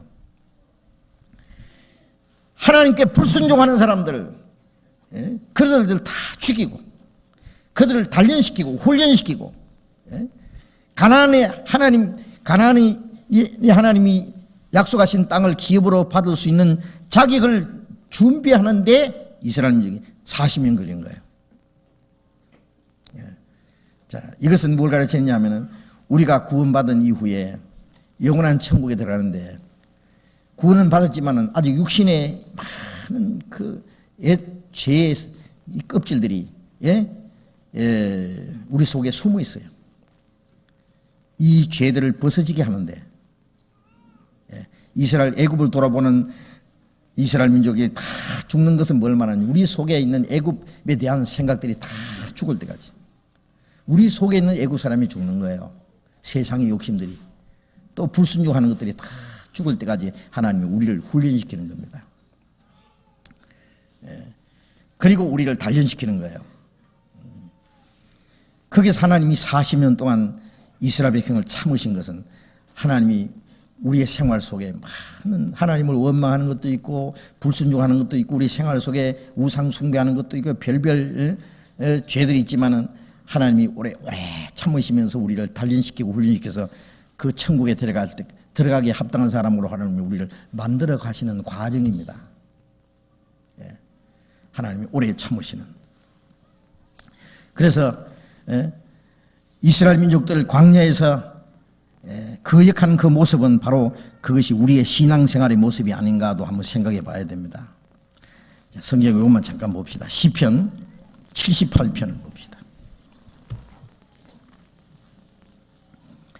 78편 40절 40절부터 42절까지 같이 읽겠습니다. 저희가 광야에서 그를 반항하며 사막에서 그를 슬프시게 함이 몇 번인고 저희가 돌이켜 하나님을 제3 시험하며 이스라엘의 거룩한 자를 격동하였도다. 저희가 그의 권능을 기억지 아니하며 대적에게서 구속하신 날도 생각지 아니하였도다. 저희가 광야에서 그를 반항하며 사막에서 그를 슬프시게 함이 몇 번인고 이스라엘 백성들이 하나님께 반항하고 하나님을 슬프시게 한 것이 몇 번인고 수도 없어요. 저희가 돌이켜 하나님을 제3 시험하여 이스라엘의 거룩한 자를 격동하였도다. 하나님의 노를 격동했습니다. 이스라엘 백성들이 그 광야에서 그 불순종하고 하나님을 원망하고 하나님을 격동하고 반항하는 그런 모습들 보면은 세상에 그럴 수가 있는가 생각하지만 우리의 육신이라는 것을 알아야 돼요. 그게 우리의 육신의 모습이에요. 우리가 우리의 생활 속에 하나님을 얼마나 하나님께 반항할 때도 있어요. 하나님 원망도 하고 하나님을 얼마나 슬프시게 합니까?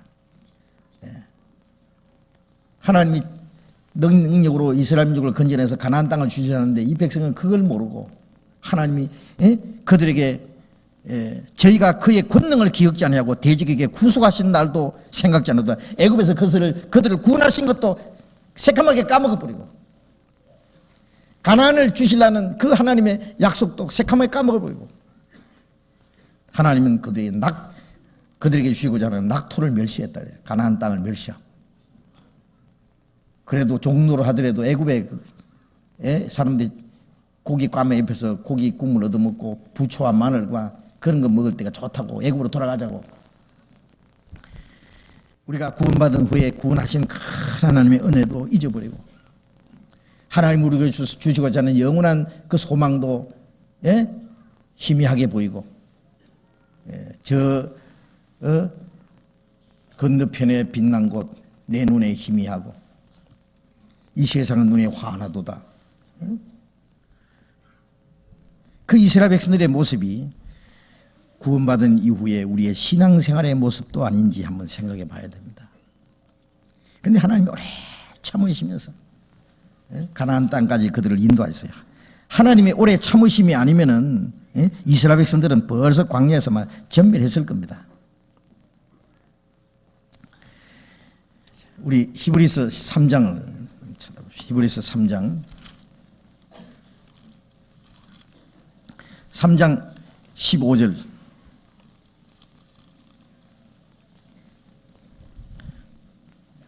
15절 16절 같이 읽어봅시다.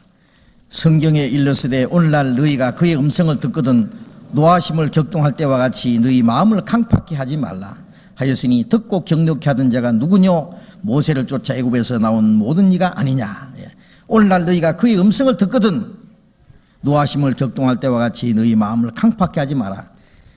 지금도 하나님의 음성이 나타나잖아요. 교회 안에서, 교제 안에서, 말씀을 통해서 하나님이 우리에게 계속해서 말씀하시잖아요. 그런데 그 음성을 듣거든 노하심을 격동할 때 이스라엘 백성들이 하나님의 노하심을 격동한 것 같이 너희 마음을 강팍하게 하지 마라. 하나님 말씀을 들어도요, 듣기만 듣고는 마음 강팍해서 순종하지 않아. 그래서 하나님의 노여움을 격동시키는 거예요. 듣고 경록케 하던 자가 누구냐? 모세를 쫓아 애굽에서 나온 모든 이가 아니냐. 애굽에서 나온 자들이 바로 하나님의 그 큰 구속의 날을 또 잊어버리고, 그들이 하나님의 음성을 듣고 순종하지 않고 하나님께 반항하고 마음을 강팍하게 했다. 자, 우리도 하나님 말씀을 들을 때 그 말씀을 마음속에 받아들이고 겸손하게 순종해야지. 마음을 강팍하게 한다든지 불순종한다든지 하나님께 반항하면은 하나님 우리에게도 진노를 내리십니다. 거듭났으면은 천국에는 가겠지만은 하나님 우리에게 계속 우리에게 징계를 내리시고 벌을 내리시고 우리를 단련시키는 천국에 갈 때까지 그 과정이 있다는 것도 생각해야 돼요. 자, 시간이 많이 갔으니까요. 오늘 여기까지만 말씀드리겠습니다. 기도하겠습니다. 자비로우신 우리 아버지 하나님 감사합니다. 영원히 죄 가운데서 저주와 멸망을 받을 수밖에 없는 저희들을 불쌍히 여기시고 주님의 능력의 손으로 우리를 구원해 주시고 영원한 하나님의 나라를 기업으로 주신 주님 감사합니다. 이제 이 땅에서 우리의 나머지 삶 주님 앞에 가는 날까지 다시는 우리의 육신의 소욕을 따라 살지 않고 하나님의 거룩하신 뜻을 쫓아서 하나님의 뜻과 영광을 위해서 살아갈 수 있도록 주님을 기쁘시게 하는 생활을 할 수 있도록 인도해 주시옵소서.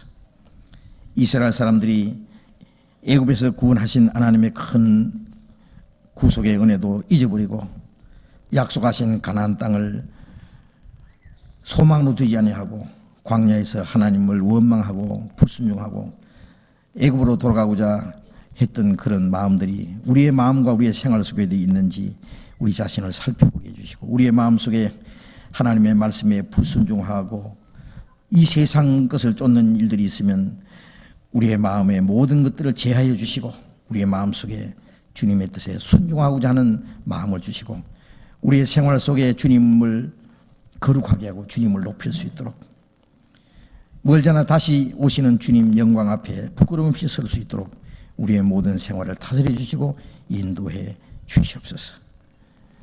우리 교회가 앞으로 해야 될 일들이 너무나 많습니다. 더 많은 사람에게 복음을 전하고 또 우리 교회들이 말씀 위에 든든히 세우고 우리의 모든 구원받은 성도들이 하나님의 자녀로서 거룩한 주님의 교회로서의 마땅히 행할 일을 행할 수 있도록 우리 모두를 주님께서 인도해 주시고 다스려 주시옵소서. 모든 걸 주님의 거룩한 손에 의지하면서 주 예수님 이름으로 기도드렸습니다. 아멘. 광고 말씀 있습니까? 없습니다. 예, 마치겠습니다. 조심해서 돌아가시기 바랍니다.